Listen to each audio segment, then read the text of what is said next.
Good morning, TNPC students. Exactly 60 days group 2 exam இருக்கு ஆக்சுவலாக சரியா. ஸோ 60 டேஸை கரெக்டாக யூட்டிலைஸ் பண்ணிக்கோங்க. யூட்டிலைஸ் பண்ணி படிங்க. ஸோ இந்தியன் பாலிட்டி கிளாஸ் பார்த்துக்கிட்டு இருக்கோம். இந்தியன் பாலிட்டி கிளாஸில் நம்ம இது வரைக்கும் என்ன பார்த்துருக்கோம் அப்படின்னாக்க பார்ட் 3 ஃபண்டமெண்டல் ரைட்ஸ் ஆர்டிகல் 35 அது வரைக்கும் நம்ம பார்த்துருக்கோம். Power is given to home parliament. இந்தியாவில் வந்து எல்லாத்துக்குமே பார்ட் 1 பார்ட் 2 பார்ட் 3 மூணுமே பார்த்தோம் இல்லையா. ஸோ நெக்ஸ்ட் வந்து இதுக்கு அடுத்து பார்க்கறதுக்கு பேர் வந்து டிரெக்டிவ் பிரின்சிபிள்ஸ். பாருங்க, டிபிஎஸ்பின்னு சொல்லுவாங்க. Directive principles of state policy அப்படின்னு சொல்லுவாங்க. தமிழில் வந்து அரசு நெறிமுறை கோட்பாடுகள் அப்படின்னு அதுக்கு பேர். அரசு நெறிமுறை கோட்பாடுகள் அப்படின்னு சொல்றாங்க. இப்போ ஃபண்டமெண்டல் ரைட்ஸ் என்ன எதுக்கு ஹெல்ப் ஆச்சுன்னு சொன்னோம்? தனி மனித சுதந்திரம், தனி மனித வாழ்க்கை, தனி மனிதனுக்கு கவர்மெண்ட்லேயோ ப்ரைவேட்லேயோ ஏதாவது ப்ராப்ளம் வந்ததுன்னா என்ன ரெமெடி இருக்குன்னு பார்த்தோம் ஃபண்டமெண்டல் ரைட்ஸில். இன்னொரு ஆங்கிளில் வந்து இன்னொரு பார்ட் என்ன இருக்குது? குடிமக்கள் இருக்காங்க, அவங்கள நிர்வாகம் பண்ணி ஆட்சி நடத்துகிறாங்க இல்லையா, அவங்க யாருன்னா கவர்மெண்ட் இன்னொரு பக்கம். ஸோ அரசாங்கம் இருக்கு இல்லைங்களா, அரசாங்கத்துக்கும் வந்து வழிமுறைகள் கொடுக்குறாங்க, எ செட் ஆஃப் இன்ஸ்ட்ரக்ஷன்ஸ் அப்படின்னு சொல்கிறாங்க. அரசாங்கத்துக்கு வந்து இதெல்லாம் ஃபாலோ பண்ணி நீங்கள் அரசாங்கத்தை நடத்துறீங்க அப்படின்னு சொன்னால் நல்லா இருக்கும் அப்படின்னு சொல்லிட்டு என்ன பண்ணியிருக்காங்க, கான்ஸ்டியூஷனில் கொடுத்துருக்குறாங்க. இப்போ ஃபண்டமெண்டல் ரைட்ஸ் டிபிஎஸ்பி ரெண்டுமே சேர்ந்து நாவல் ஃபீச்சர்ஸ் அப்படின்னு சொல்லியிருக்காங்க. இந்தியன் கான்ஸ்டியூஷனில் புதுமையான கூறுகள் அப்படின்னு சொல்லி அதை சொல்லியிருக்கிறாங்க. ஆக்சுவலாக அம்பேத்கர் வந்து அப்படி சொல்லியிருக்கிறார். கொஸ்டின்ஸ் ரொம்ப அதிகமாக வர்ற இடம் இந்த இடம் ஃபுல்லாகவே சரிங்களா. டில் வந்து ஃபண்டமெண்டல் டியூட்டிஸ் வரைக்கும் 2 செக்ஷன் பார்த்துடலாம். டிபிஎஸ்பி அப்படின்னா அரசு நெறிமுறை கோட்பாடுகள் பார்ட் 4 சரிங்களா. அரசாங்கத்துக்கு அரசாங்கம் நடத்தும் பொழுது இதெல்லாம் கொஞ்சம் சேர்த்து பார்த்துக்கிட்டீங்கன்னா நல்லா இருக்கும் அப்படின்னு ஒரு அறிவுரை கொடுத்துருக்காங்க. அரசாங்கத்துக்கான அறிவுரைகள், செட் ஆஃப் இன்ஸ்ட்ரக்ஷன்ஸ் அப்படின்னு பேர். ஓகேவா. ஃபண்டமெண்டல் ரைட்ஸ் மறுக்கப்பட்டால் கோர்ட்டுக்கு போகலாம், ஜஸ்டிசியபிள், என்ஃபோர்ஸபிள் அப்படின்னு சொன்னோம் இல்லையா. ஆனால் இந்த டிபிஎஸ்பியில் கொடுத்துருக்கிற ஆர்டிகல்ஸ் வந்து மறுக்கப்பட்டால் you cannot go to court, நீங்கள் கோர்ட்டுக்கு போக முடியாது, ரெமெடி வாங்க முடியாது. இப்போ என்ன சொல்கிறோம்? நான் ஜஸ்டிசியபிள், நான் என்ஃபோர்ஸபிள் அப்படின்னு சொல்கிறோம். பட் ஸ்டில் கவர்மெண்ட் வந்து இதை கேர் பண்ணுறாங்களா பண்ணலையான்னு பார்த்தா தே ஹேவ் கேர் பண்ணி தான் அரசாங்கத்தை வந்து நடத்துகிறாங்க ஆக்சுவலாக. ஸோ டிபிஎஸ்பி அப்படின்னு இதுக்கு பேர். ஆர்டிகல்ஸ் என்ன இருக்கு பாருங்க, 36லேருந்து 51 வரைக்கும் இருக்குது. ஸோ 36, 37 அதுலேருந்து 51 வரைக்கும் ஆர்டிகல்ஸ் இருக்குது ஆக்சுவலாக. இது அரசாங்கத்துக்கு இந்த மாதிரிலாம் நடந்து வழி நடத்துனீங்கன்னா மக்களுக்கு நல்ல அரசாங்கம் வந்து சேரும் அப்படின்னு சொல்லி கொடுத்துருக்குறாங்க ஆக்சுவலாக. இந்த டிபிஎஸ்பி எங்கேருந்து எடுத்திருக்கிறாங்க, எந்த கான்ஸ்டியூஷன் எடுத்திருக்காங்கன்னா அயர்லாந்து கான்ஸ்டியூஷன்லேருந்து எடுத்திருக்கிறாங்க. அயர்லாந்தில் ஒரு நாடு இருக்கு இல்லையா, அன்னி பெசன்ட் அம்மையார் தன்னாட்சி இயக்கம் 1916 பார்த்தோம், ஞாபகம் இருக்கா? அந்த அம்மா எந்த நாட்டில் விடுதலை போராட்டத்தை பார்த்து இங்கே எடுத்தாங்கன்னா அயர்லாந்தில் விடுதலை போராட்டம் அப்போ போயிட்டு இருந்தது. அயர்லாந்தில் அந்த நாட்டில் இந்தியாவில் இருக்கிற மாதிரி அங்கே லோக்கலில் வந்து ஃபைட் பண்ணிட்டு இருந்தாங்க. அதை வந்து முன்மாதிரியாக எடுத்துக்கிட்டு தான் இங்கே இந்தியாவில் அந்த அம்மா வந்து தன்னாட்சி இயக்கம் வேணும்னு கேட்டாங்க. அதை ஹோம் ரூல் மூமெண்ட் அப்படின்னு பேர் சரியா. அந்த நாடு வந்து அயர்லாந்து, அந்த நாட்டு கான்ஸ்டியூஷன்லேருந்து டிபிஎஸ்பின்ற ப்ரொவிஷன்ஸ் வந்து எடுத்திருக்கிறாங்க இந்தியன் கான்ஸ்டியூஷனில்.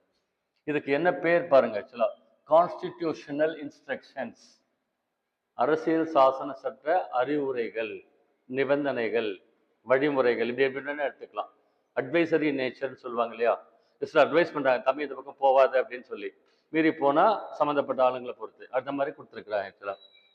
ஸோ இது பார்த்தீங்கன்னு சொன்னால் இந்த ஃபண்டமெண்டல் ரைட்ஸ் நம்ம பார்த்தோம் இல்லையா பார்ட் 3ல், அதே மாதிரி டிபிஎஸ்பி பார்த்தோம் பார்ட் 4ல். இது ரெண்டையும் சேர்ந்து இந்தியாவில் என்ன சொல்கிறாங்க, இந்தியன் கான்ஸ்டியூஷனில் philosophy of the Indian constitution சொல்கிறாங்க. ஃபிலாசபி ஆர் சோல் அப்படின்னு சொல்கிறாங்க. இப்போ இந்து மதத்தினுடைய தத்துவங்கள் என்னன்னு சொல்லி சொல்கிறாங்க, ஒருத்தனுக்கு ஒருத்தின்ற ஒரு இது ஃபாலோ பண்ணுறாங்க, சாமி கும்பிடுவாங்க இல்லையா, மனசாட்சி பிரகாரம் நடந்துக்குவாங்க, கல்ச்சர்டு கண்ட்ரி இப்படிலாம் சொல்லுவோம் இல்லையா. இது இந்து மதம் அப்படி இந்து நாடு அப்படின்னா இதெல்லாம் சொல்லுவோம். அந்த மாதிரி இந்தியன் கான்ஸ்டியூஷனில் கருத்து என்ன சொல்லலாம் அப்படின்னா அந்த ஃபிலாசபியை வந்து பார்த்தீங்கன்னா இந்த ரெண்டு வச்சு சொல்லிடலாம். ஃபண்டமெண்டல் ரைட்ஸ் டிபிஎஸ் பற்றி சொல்லிடலாம்னு சொல்கிறாங்க. இதை சோல் ஆஃப் த கான்ஸ்டியூஷன் அப்படின்னு மீன் பண்ணுறாங்க. அரசியலமைப்பினுடைய ஆன்மா அப்படின்னு மீன் பண்ணுறாங்க. Exactly which is known as soul of constitution அப்படின்னு கேட்டால் பார்ட் 3 ஃபண்டமெண்டல் ரைட்ஸ். அதுலேயும் குறிப்பாக எதுனா soul of the constitution article 32. Fundamental rights மறுக்கப்பட்டால் நம்ம கோர்ட்டுக்கு போகலான்னு சொன்னோம் இல்லையா, அந்த ஆர்டிகல் தான் ரொம்ப இம்பார்ட்டன்ட் ஆர்டிகல் 32 அப்படின்னு சொல்லி சொல்கிறோம் நம்ம. வந்து அம்பேத்கர் வந்து பாருங்க இது என்ன சொல்கிறாரு அப்படின்னா நாவல் ஃபீச்சர்ஸ் அப்படின்னு சொல்கிறாரு, புதுமையான கூறுகள் அப்படின்னு சொல்லியிருக்கிறார் ஆக்சுவலாக. அதாவது இந்தியன் கான்ஸ்டியூஷன் எழுதும் பொழுது 60-70 நாடுகள்ல இருந்து பெரிய பெரிய நாடுகள்ல இருந்து எடுத்து கான்செப்ட்ஸ் எல்லாம் பாரோ பண்ணி எழுதியிருக்கோம்னு சொல்றோம். ஸோ அதுல வந்து இந்தியன் கான்ஸ்டியூஷன்ல மற்ற எங்கேயுமே இல்லாம இது ரெண்டுமே வந்து பேலன்ஸ் ஆகுது. இண்டிவிஜுவலையும் பேலன்ஸ் பண்றோம், கவர்மெண்ட்டையும் பேலன்ஸ் பண்றோம், இது ரெண்டையும் சேர்ந்து நடத்துறோம் அப்படின்னு சொல்றாங்க ஆக்சுவலா. ஸோ புதுமையான கூறுகள் அப்படின்னு சொல்லியிருக்கிறாங்க. இன்னொருத்தர் வந்து கிரான்வில் ஆஸ்டின் அப்படின்னு ஒருத்தர் இருக்காரு ஆக்சுவலா. ஒரு பேர் வந்து கிரான்வில் ஆஸ்டின். இவர் என்ன சொல்லியிருக்கிறாரு? கன்சைன்ஸ் ஆஃப் த கான்ஸ்டியூஷன் சொல்லியிருக்காரு. அரசியல் சாசன சட்டத்தினுடைய மனசாட்சி, கன்சைன்ஸ்னா மனசாட்சி அப்படின்னு சொல்லியிருக்கிறார். மனசாட்சின்னு என்ன மீன் பண்றாரு அப்படின்னா, இதை ஃபாலோ பண்ணா நல்லது, ஃபாலோ பண்ணாம தப்பா நடந்துக்கிட்டாலும் அதுக்கு ரெமிடி இல்லைன்னு சொல்றாங்க. இப்போ மனசாட்சி பிரகாரம் செயல்படுறவங்க என்ன பண்ணுவாங்க? தப்பு பண்ண மாட்டாங்க அப்படின்னு சொல்லுவோம் இல்லையா? அந்த மீனிங்ல சொல்றாரு ஆக்சுவலா. எல்எம் சிங்வின்னு ஒருத்தர் இருக்காரு. எல்எம் சிங்வி. அவர் என்ன சொல்லியிருக்கிறாருன்னா, லைஃப் கிவிங் பிரின்சிபல்ஸ், வாழ்க்கை முறையை சொல்லிக் கொடுக்கக்கூடிய கருத்துக்கள் இதுல இருக்குதுன்னு சொல்லியிருக்காரு. இந்த கொஸ்டின்ல எல்லாமே கொஸ்டின் பேங்க்ல கேட்டிருக்காங்க. இங்க கொடுத்துருக்கிற ஒவ்வொரு பாயிண்ட்டுமே கொஸ்டின் பேங்க்ல கேட்டிருக்கிறாங்க. ப்ரீவியஸ் கொஸ்டின் பேங்க் 20-25 வருஷமா கேட்டுக்கிட்டே தான் இருக்காங்க. இந்த கொஸ்டின் ஒரு 2 வருஷத்துக்கு மேல கேட்டிருந்தாங்க ஆக்சுவலா. ஸோ கன்சைன்ஸ் அப்படின்னு யார் சொல்றாங்க? கிரான்வில் ஆஸ்டின். லைஃப் கிவிங் பிரின்சிபல்ஸ் யார் சொல்றாங்க? எல்எம் ஸ்விங்வி. அம்பேத்கர் என்ன சொல்றாரு? புதுமையான கூறுகள், நாவல் ஃபீச்சர்ஸ் அப்படின்னு சொல்றாரு. ஸோ இது மொத்தமா என்ன சொல்ல வர்றோம்? அரசுக்கு வழிகாட்டும் நெறிமுறைகள். நெறிமுறைகள்னா advisory in nature, moral principles அப்படின்லாம் சொல்லுவாங்க. செஞ்சே ஆகணும்னு கட்டாயம் இருக்கான்னா இல்லை, ஆனால் ஃபண்டமெண்டல் ரைட் செஞ்சே ஆகணும், மறுக்கப்பட்டால் கோர்ட்டுக்கு போய் ரெமெடி வாங்கலாம் அப்படின்னு சொன்னோம். சரி, இந்த அங்க பார்த்தோம் இல்லையா நம்ம special features of fundamental rights அப்படின்னு பார்த்தோம் இல்லையா? என்னென்ன பார்த்தோம் நம்ம?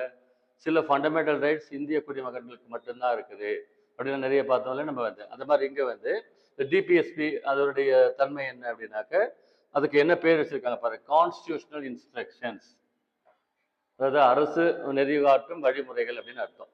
அந்த ஒரு வேர்டை மீன் பண்ணி சொல்றாங்க. நெக்ஸ்ட் பார்த்தீங்கன்னா இன்ஸ்ட்ருமெண்ட் ஆஃப் இன்ஸ்ட்ரக்ஷன்ஸ். இதுக்கு முன்னால வந்து இந்தியன் கான்ஸ்டியூஷன் நம்ம எழுதுறதுக்கு முன்னாடி 1935 ஒரு சட்டம் போட்டோம், ஞாபகம் இருக்கா? Government of India act 1935. அதுக்கப்புறம் தான் சுதந்திரம் வாங்கினோம் 1947. அப்போ அந்த 1935 ஆக்ட்ல நிறைய போட்டிருந்தாங்க. அதுல இந்த ஒரு கான்செப்ட் இருந்தது, இன்ஸ்ட்ருமெண்ட் ஆஃப் இன்ஸ்ட்ரக்ஷன்ஸ் அப்படின்னு இருந்தது ஆக்சுவலா. இப்போ டூஸ் அண்ட் டோன்ட்ஸ்ன்னு சொல்லுவாங்க ஸ்கூல்ல எல்லாம், காலேஜ்ல எல்லாம். அந்த மாதிரி டூஸ் அண்ட் டோன்ட்ஸ் மாதிரி சொல்றாங்க ஆக்சுவலா. இந்த டிபிஎஸ்பி என்ன எஸ்டாப்ளிஷ் பண்ணதை பார்த்தோம் நம்ம? Economic democracy and social democracy. சரியா? எக்கானமிக் டெமோக்ரஸி என்னது? பொருளாதார சமத்துவம். அது இப்போ எக்கானமிக் ஈக்குவாலிட்டி அப்படின்னா ஒருத்தர் ரொம்ப டாப்ல இருக்கக்கூடாது, ஒருத்தர் ரொம்ப பாட்டம்ல இருக்கக்கூடாது, கிட்டத்தட்ட எல்லாருக்கும் எல்லாம் கிடைக்கணும் அப்படின்னு சொல்றாங்க எக்கானமிக் டெமோக்ரஸி. ஒரு எக்ஸாம்பிள் சொல்லணும்னு என்ன சொல்லலாம்?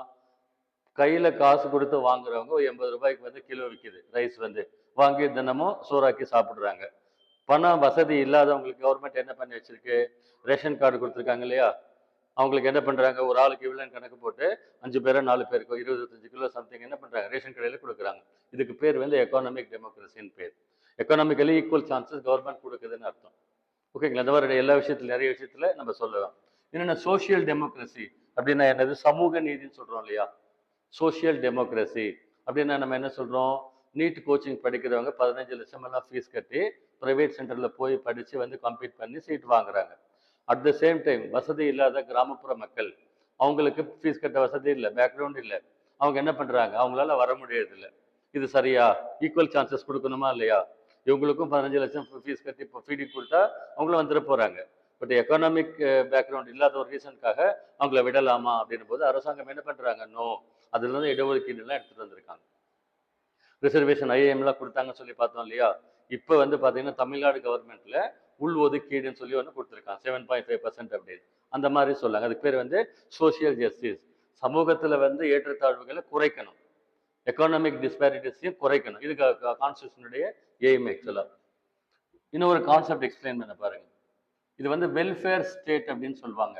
மக்கள் நல அரசாங்கம், தமிழ்ல கரெக்டாக எழுதிக்கோங்க. மக்கள் நல அரசாங்கம் அப்படின்னு அதுக்கு பேர் ஆக்சுவலா. கவர்மெண்ட் நடத்துறாங்க இல்லையா?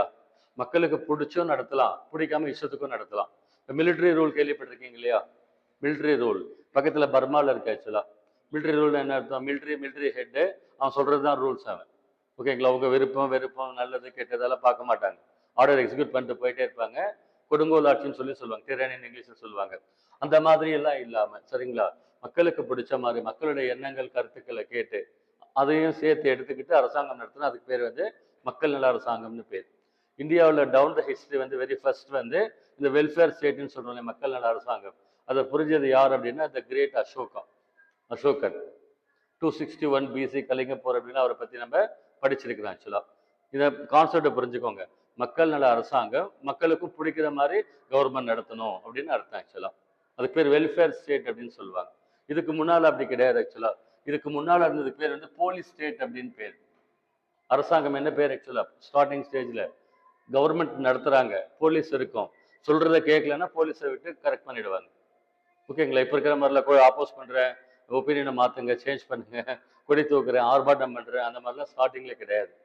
சொன்னதை எக்ஸிக்யூட் பண்ணணும். யாராவது அப்போஸ் பண்ணால் போலீஸை விட்டு அவங்க என்ன பண்ணுவாங்க, டம்ப் பண்ணிடுவாங்க. அப்படி ஆரம்ப காலகட்டத்தில் இருந்து. இப்போ அப்படி கிடையாது அப்படின்னு சொல்கிறாங்க. சரியா? இப்போ இருக்கிறதுக்கு பேர் வந்து social welfare, economic welfare, political welfare அப்படின்லாம் சொல்கிறாங்க. பாருங்க, ஆக்சுவலாக வந்து என்னென்னலாம் கொண்டு வந்திருக்காங்கன்னு பாருங்க. ஓட்டு போடுறாங்கல்ல எலெக்ஷன் டைமில் வந்து, இதுக்கு முன்னால் எப்படி இருந்தது? ஓட்டு இங்கே போடுறீங்கன்னா வெளியே கேன்வாஸ் பண்ணுவாங்க, என் கட்சிக்கு போடு, உங்கள் கட்சிக்கு போடு, இது வரைக்கும் நிற்பாங்க, ஞாபகம் இருக்கா? ஆனால் இப்போல்லாம் அப்படி இருக்கா? 1 கிலோமீட்டர் சரௌண்டிங்கில் யாரும் இருக்கக்கூடாது, தெரியுமா? ஓட்டு போட போகிறீங்க இல்லையா, உங்கள் ஓட்டு போட போகிற பூத் ஸ்கூல் வச்சுருக்காங்கல்ல, அங்கேருந்து அட்வர்ஸ் 1/2 கிலோமீட்டருக்கு வெளியில தான் கட்சிக்காரங்கெல்லாம் இருக்கணும், உள்ளே வரக்கூடாது. ஃபுல்லாக போலீஸ் ப்ரொடெக்ஷன் கொடுத்துருக்குறாங்க.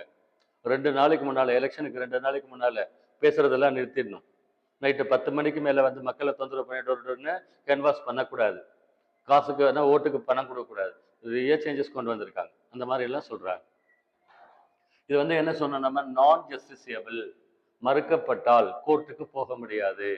ஃபண்டமெண்டல் ரைட்ஸ் பார்த்தோம்ல இன்னைக்கு வந்து பார்ட் 3 பார்த்தோம் இல்லையா, அது மறுக்கப்பட்டால் நம்ம கோர்ட்டுக்கு போகலாம்.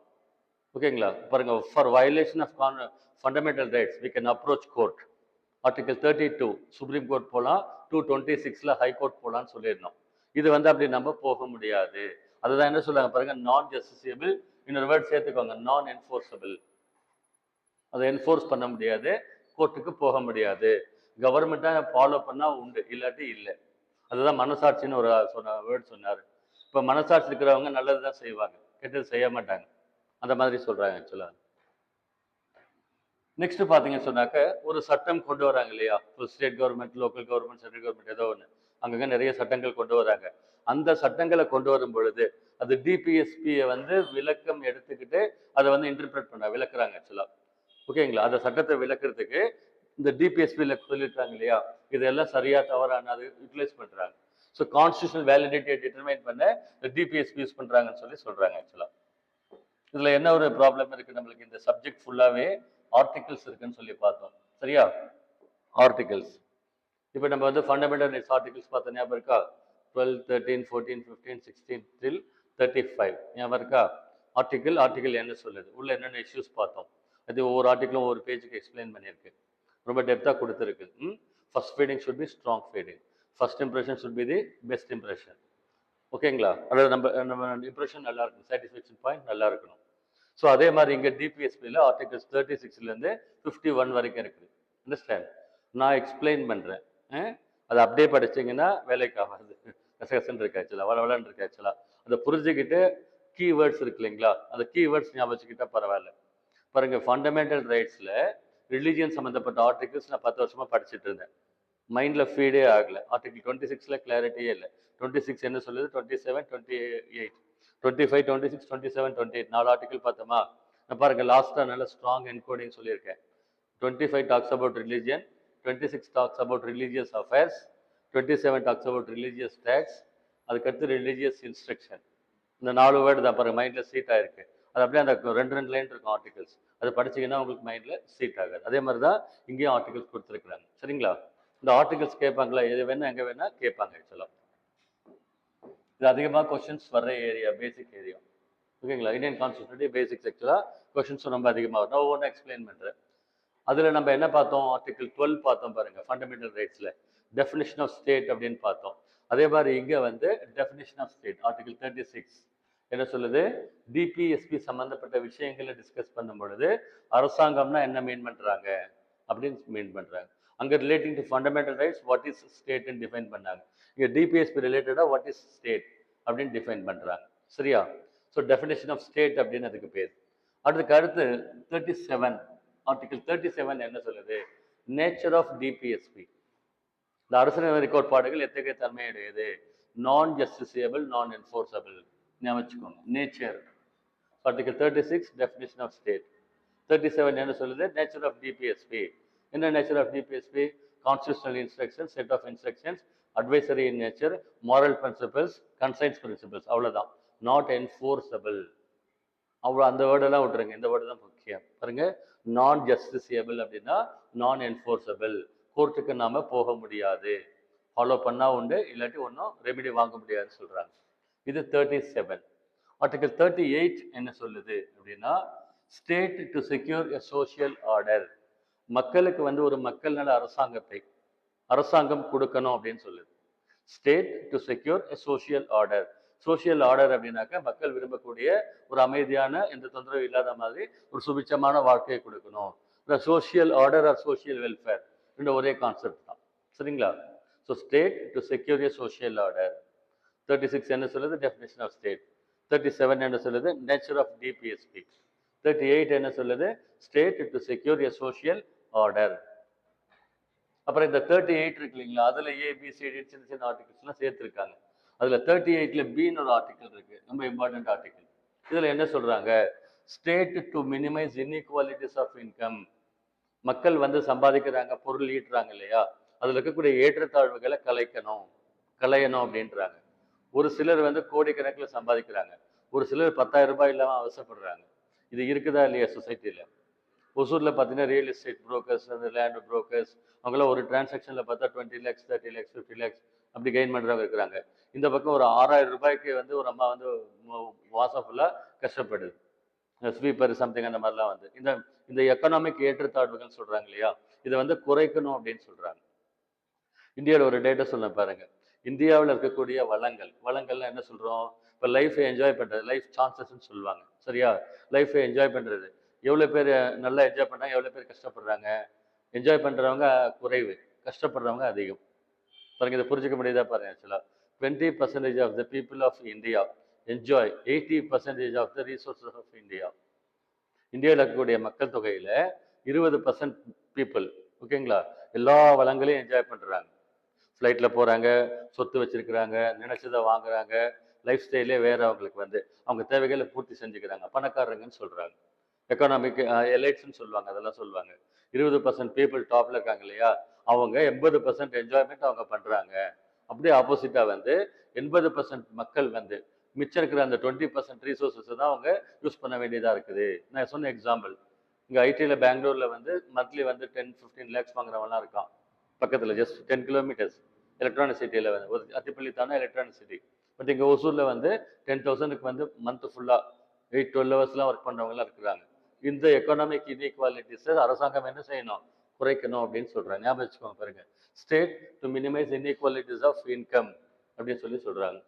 நெக்ஸ்ட் ஆர்டிகல் 39 என்ன சொல்கிறாங்க அப்படின்னா, சர்டைன் பிரின்சிபல்ஸ். அந்த ரெட் கலரில் போட்டிருக்கிறதெல்லாம் வந்து கோட் வேர்ட், ஓகேங்களா? சர்டைன் பிரின்சிபல்ஸ், சில விஷயங்களை வந்து அரசாங்கம் மனசுல கொண்டு இந்த விஷயங்களை எல்லாம் செயல்படுத்தணும் அப்படின்னு சொல்றாங்க. Certain principles to be followed by state அப்படின்றாங்க. அரசாங்கம் நடத்தும் பொழுது சில கருத்துக்களை வந்து மனசுல வச்சுதான் இந்த செட் ஆஃப் இன்ஸ்ட்ரக்ஷன்ஸ் எல்லாம் ஃபாலோ பண்ணணும் அப்படின்னு சொல்றாங்க. அதுல என்னென்னு கொடுத்துருக்குறாங்க. உடனே பார்த்தா நான் எக்ஸாம் எழுதும்போது கேட்டிருந்தாங்க. ஆர்டிகல் 39லயே வந்து 39ல கேபிட்டல் ஏ அப்படின்னு ஒன்று இருக்கு. ஆக்சுவலா அது பாருங்க, கேபிட்டல் ஏ தான் போடணும். கேபிட்டல் ஏ அப்படின்னு ஒன்று இருக்கு. அது என்ன சொல்லுது? Equal justice and free legal eight அப்படின்னு சொல்லுது. இப்போ சொசைட்டியில் வந்து ஏதாவது ப்ராப்ளம் வருது, நீதி இது கோர்ட் கேஸ்ன்னு ஆயிடுதுன்னு வச்சுக்கோங்களேன், அவங்களுக்கு அனைவருக்கும் சமமான நீதி கிடைக்கணும் அப்படின்னு சொல்றாங்க. அனைவருக்கும் சமமான நீதி. ஒரு எம்எல்ஏ ஒரு கேஸ் வருது, அவங்க தப்பிச்சிருவாங்களா இல்லையா, ஏமாத்துருவாங்களா இல்லையா, காசு கேஸ் கொடுத்து முக்கால்வாசி கரெக்ட் பண்ணிடுவாங்க. ஆனால் கோர்ட் விஷயத்தில் பண்ண முடியாது. கேள்விப்பட்டிருக்கீங்களா? கோர்ட் விஷயத்தில் ஓரளவுக்கு பண்ணலாம். அதாவது வக்கீலுக்கு எவ்வளோ வேணால் காசு கொடுக்கலாம், அப்போசிட் பார்ட்டி வந்து கேஸ் வாபஸ் வாங்க சொல்லலாம். ஆனால் கேஸ் லாக் ஆயிடுச்சு அப்படின்னா, ஜட்ஜ்மெண்ட்டுக்கு போகுது அப்படின்னு சொன்னால், அங்கே நீதிபதி பார்த்தீங்கன்னா நல்ல ப்ராப்பராக இருக்கிற நீதிபதி இருந்தாங்கன்னா தண்டனை கொடுத்துருக்காங்களா இல்லையா? போக்சோ கேசஸ் நிறைய கேசஸ்ல டிஸ்போஸ் பண்ணிட்டு இருக்காங்க டெய்லி ஃபுல்லாக. இந்த மாதிரி சட்டங்கள் வந்திருக்கு. ஸோ அதை சொல்கிறாங்க. ஆக்சுவலாக ஈக்குவல் ஜஸ்டிஸ்னா சமமான நீதி, ஓகேங்களா? பணக்காரன் நல்ல பவர்ஃபுல்லாக ஒருத்தனுக்கு வேற, இவங்களுக்கு வேற அப்படி இல்லை. இன்னொரு ஃப்ரீ லீகல் எய்ட்னா இலவச சட்ட உதவி. இப்போ பணம் வச்சிருக்கிறவன் வக்கீலுக்கு ஃபீஸ் கொடுத்து கேஸ் ஆர்கியூ பண்ணுவான். பணம் இல்லாதவன் என்ன பண்ணுவான்? அதுக்கு கவர்மெண்ட்ல என்ன பண்றாங்க, எல்லா கோர்ட்லயுமே ஃப்ரீயா வந்து அட்வொகேட்ஸ் வச்சிருக்காங்க கவர்மெண்ட் சார்பா. நீங்க அவங்க கிட்ட போய் ஹெல்ப் கேட்கலாம். பட் இலவசமா கொடுக்கறது அவங்கள பொறுத்து. ஒரு சிலர் உண்மையிலே தெய்வாதீனமா பண்றவங்களா இருக்கிறாங்க. கவர்மெண்ட் சேலரி கொடுக்குது. ஏழை பாளைக வராங்க இல்லையா, அவங்கள வந்து வாங்க உட்காருங்க ரிசீவ் பண்றவங்களும் இருக்கிறாங்க. பப்ளிக் ப்ராசிக்யூட்டர் வேற, நான் சொல்றது வேற. ஃப்ரீ லீகல் எய்டுன்றது வேற. பப்ளிக் ப்ராசிக்யூட்டர் கவர்மெண்ட் சார்பா வாதாடக்கூடிய வக்கீல். ஒருத்தர் பிரைவேட்ல ஒருத்தன் கார் அடிச்சுட்டான், கேஸ் போடுறாங்க, கவர்மெண்ட் கேஸ் போடுது. பிரைவேட்ல அவன் வச்சு ஆர்கியூ பண்ணிக்குவான். கவர்மெண்ட் சைட்ல இவங்க அதை குற்றம்னு சொல்லுவாங்க. கவர்மெண்ட் சைட்ல கேஸ்க்கு ஆதாரங்கள் பேர் பப்ளிக் ப்ராசிக்யூட்டர். அது ரெகுலரா இருக்குது. இது என்ன அப்படின்னா ஏழை பாளைகள், அதாவது பணம் இல்லாதவங்க, நாலேஜ் இல்லாதவங்க இதை கோர்ட் கேஸ்ல மாட்டிக்கிறாங்க. சினிமாலாம் பார்த்துருக்கீங்க இல்லையா? அந்த மாதிரி வந்தா கவர்மெண்ட்ல என்ன பண்றாங்க, இலவச சட்ட உதவின்னு அதுக்கு பேர். ஃபீஸ் வாங்காம கவர்மெண்ட்ல ஆள் வச்சிருக்கிறாங்க, இந்த மாதிரி மக்களுக்கு ஹெல்ப் பண்ணுங்கன்னு சொல்லிட்டு. அதுல மனசாட்சி பிரகாரம் செயல்படுற ஒரு சிலர் நல்லா செய்யறாங்க. இந்த ஜெய் பீம் படம் பார்த்தீங்களா? அந்த ஜெய் பீம்ல வந்து அந்த உண்மையிலே நடந்த ஸ்டோரி அது. உண்மையிலே நடந்தது, சினிமாவில் பார்க்கவே நம்மளால முடியல. உண்மையிலே நடந்த ஸ்டோரி அது ஆக்சுவலா. அதுல வந்து ஒரு வக்கீல், ஜென்டிலான பர்சன், மனசாட்சி பிரகாரம் செயல்படும், காசு வாங்கிட்டு ஏமாத்துறதுனா பண்ணாதாலே அவர் கோர்ட்ல அந்த பொண்ணுக்கு கேஸ் போட்டு வாதாடி ஜெயிச்சு கொடுத்தாரு. சரிங்களா? அந்த ஜென்யூனா இருந்த பர்சனால அந்த கேஸ் ஜெயிச்சாங்க. அந்த மாதிரி சொல்றேன். ஸோ இதுக்காக பாருங்க, ஈக்குவல் ஜஸ்டிஸ்னா சமமான நீதி. ஃப்ரீ லீகல் எய்டுனா இலவச சட்ட உதவி. ஆர்டிகல் 39ல கேபிட்டல் ஏ. அதுக்கடுத்து 39ல வந்து ABCDEF மொத்தம் 6 ஆர்டிகல் கொடுத்துருக்காங்க. இது 4 கொடுத்து மேட்சிங்ல கேட்டிருந்தாங்க ஒரு டைம். நான் பாருங்க ஷார்ட் கோட்ஸ் கொடுத்துருக்கேன். இந்த ரெட் கலர்ல போட்டிருக்க ஃபுல்லா ஷார்ட் கோட். ஓகேங்களா? ஃபுல்லா படிச்சீங்கன்னா ஆர்டிகல் ஒவ்வொன்றா சொல்ற பாருங்க. 39ல ஸ்மால் ஏ என்ன சொல்லுது? Right to adequate means of livelihood. அனைவருக்கும் அவங்களுடைய வாழ்வாதாரம் இருக்கு இல்லைங்களா, பணம் ஈட்டுறாங்க இல்லையா, அவங்களுடைய வாழ்வாதாரத்துக்கு வந்து உறுதியளிக்கணும், அரசாங்கம் உறுதியளிக்கணும்னு சொல்றாங்க. Government should ensure the source of livelihood for all people. பண்றாங்களா? எஸ் பண்றாங்க. பென்ஷன் கொடுக்குறாங்க இல்லையா, ஏஜ்டு பீப்புளுக்கு பென்ஷன் தராங்கல்ல கவர்மெண்ட்ல, வயசானவங்களுக்கு சென்ட்ரல் கவர்மெண்ட்லேயும் தராங்க, ஸ்டேட் கவர்மெண்ட்லேயும் தராங்க. அதே மாதிரி பாருங்க 100 நாள் வேலை வாய்ப்பு திட்டம், நிதி உதவி, there are so many schemes ஆக்சுவலா. இந்த ஆங்கிள் தான் கொடுக்குறாங்க ஆக்சுவலா. ஸோ இந்த ஆர்டிகல் எப்படி ஞாபகம் வச்சுக்கலாங்க பாருங்க, லைவ்லிஹுட்ங்கிற வேர்ட் ஞாபகம் வச்சுக்கோங்க. இந்த லைவ்லிஹுட் அப்படின்னா வாழ்வாதாரம். தமிழில் வேணா எழுதிக்கோங்க, புரிதல் ரொம்ப முக்கியம். லைவ்லிஹுட் அப்படின்னா வாழ்வாதாரம். என்ன வாழ்வாதாரம்? அவங்களுக்கு வாழ்றதுக்கு தேவையான பணம். அது 3000 ரூபாய் இருக்கலாம், 3 கோடி இருக்கலாம். 10,000 ரூபாயிலையும் லைஃப் லீட் பண்ணலாம், 10 கோடியிலையும் லைஃப் லீட் பண்ணலாம். உங்களுக்கு அது பாயிண்ட் இல்லை. ஸோ லைவ்லிஹுட்டை என்ஷூர் பண்ணுறது கவர்மெண்ட்டுடைய டியூட்டி. ஓகேங்களா? ஸோ அவங்க என்ன பண்ணுறாங்க, எல்லா ஹெல்ப்பும் ட்ரை பண்ணுறாங்க. கவர்மெண்ட்ல ஸ்கீம்ஸ் இருக்கு. நெக்ஸ்ட் வந்து equitable distribution of material resources. இந்தியாவில் இருக்கக்கூடிய அனைத்து வளங்கள் இருக்கு இல்லைங்களா, வளங்கள் அது எல்லாருக்கும் போய் கிடைக்கணும் அப்படின்றாங்க. இந்தியாவில் ஜென்ரேட் பண்ற மணி, ஜென்ரேட் பண்ற ரிசோர்சஸ் இருக்குது இல்லையா, அது அனைத்து மக்களுக்கும் சரிசமம், அதர்வைஸ் ஈக்குவலா போகணும் அப்படின்னு சொல்றாங்க. தியரட்டிக்கலா சொல்றாங்க, ஆனால் அப்படி இருக்கிறது இல்லை ஆக்சுவலா. பாருங்க, புதுசா ஒரு டிவி லான்ச் பண்றாங்க. இப்போ நானோ கார் வந்தது, லேட்டஸ்டா புதுசா மார்க்கெட்ல லான்ச் பண்றாங்க. காஸ்ட்லி ஐட்டம்ஸ் எல்லாம் ஏழைகள் போய் வாங்குறாங்களா, மிடில் கிளாஸ் வாங்குறாங்களா, ஹை கிளாஸ் வாங்குறாங்களா? ஹை கிளாஸ் பீப்புள் மட்டும் தான் வாங்க முடியும், மற்றவங்க வாங்குறதுக்கு இல்லை. அப்போ அவங்க என்ஜாய் பண்றாங்க, இவங்களுக்கு இல்லை. இது அப்படியே என்ன சொல்றது, காலங்காலமா அது நடக்குது.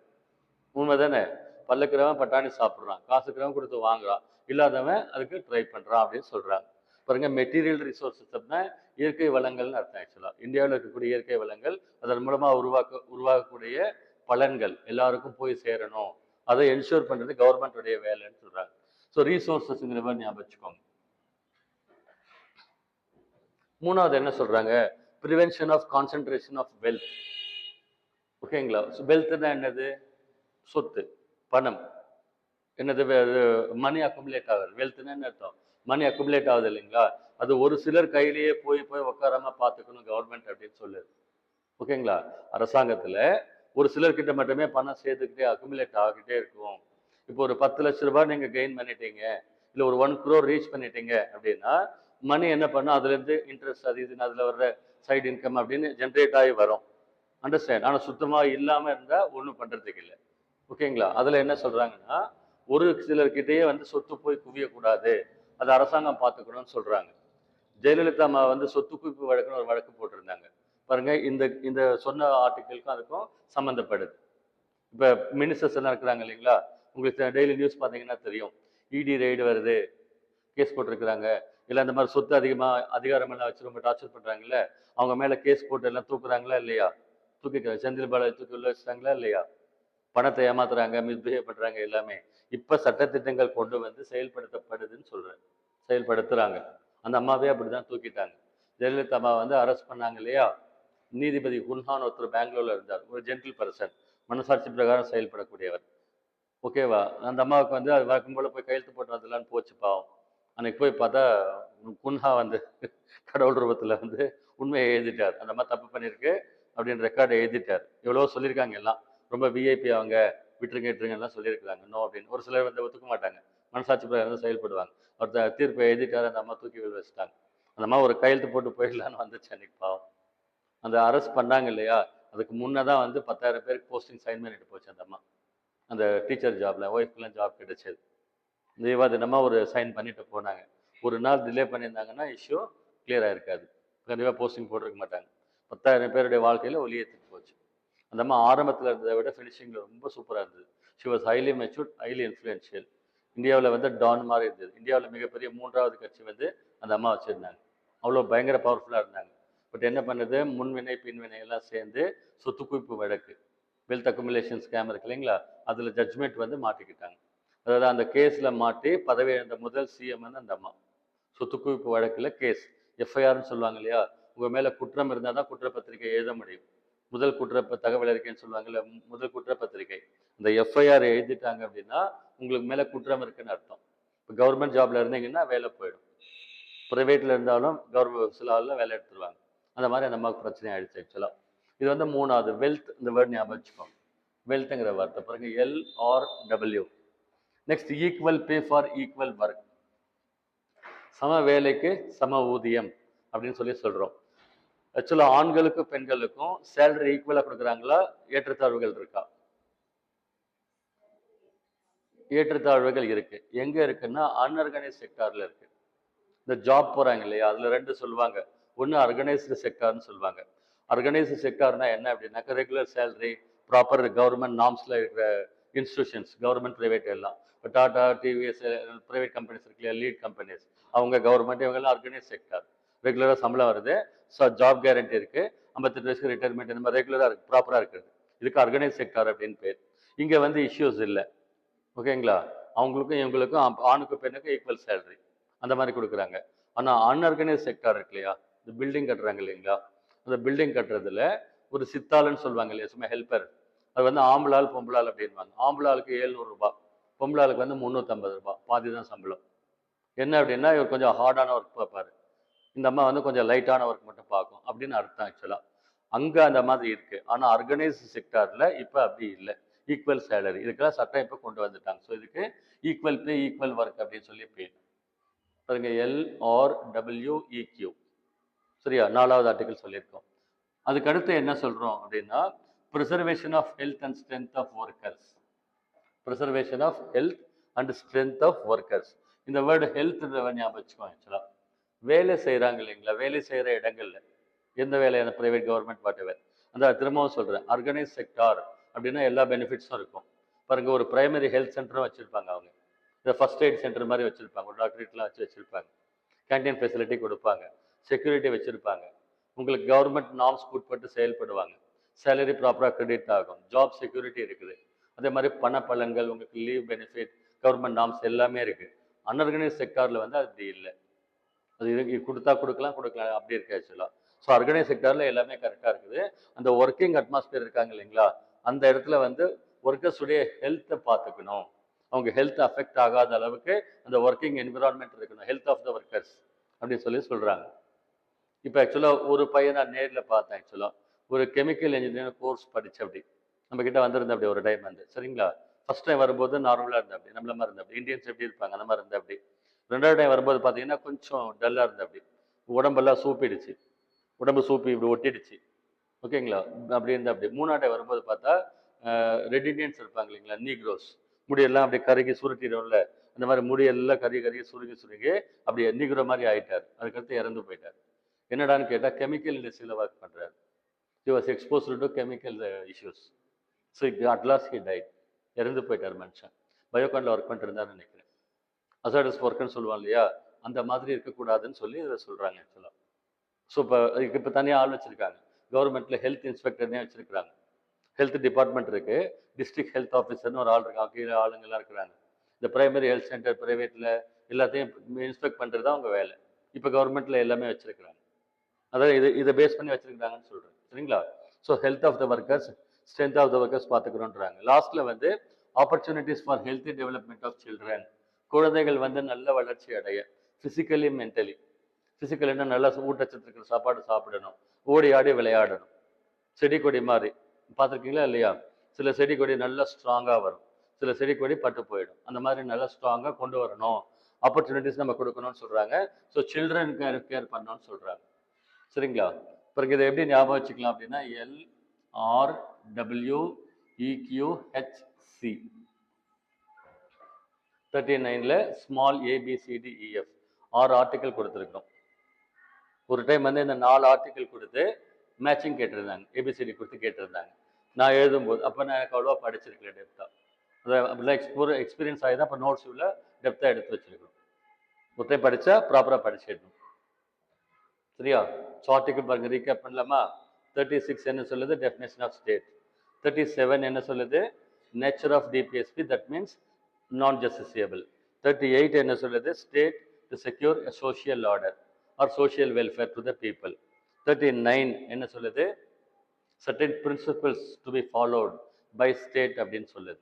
அதில் 39 கேபிட்டல் ஏ என்ன சொல்லுது?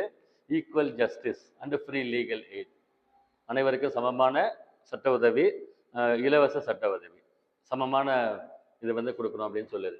அப்புறம் 39ல் 7 ஆர் சொல்லியிருக்கோம் ஆக்சுவலாக, ஏபிசிடிஎஃப் வரைக்கும். எல் நெக்ஸ்ட் வந்து என்ன பார்த்தோம்?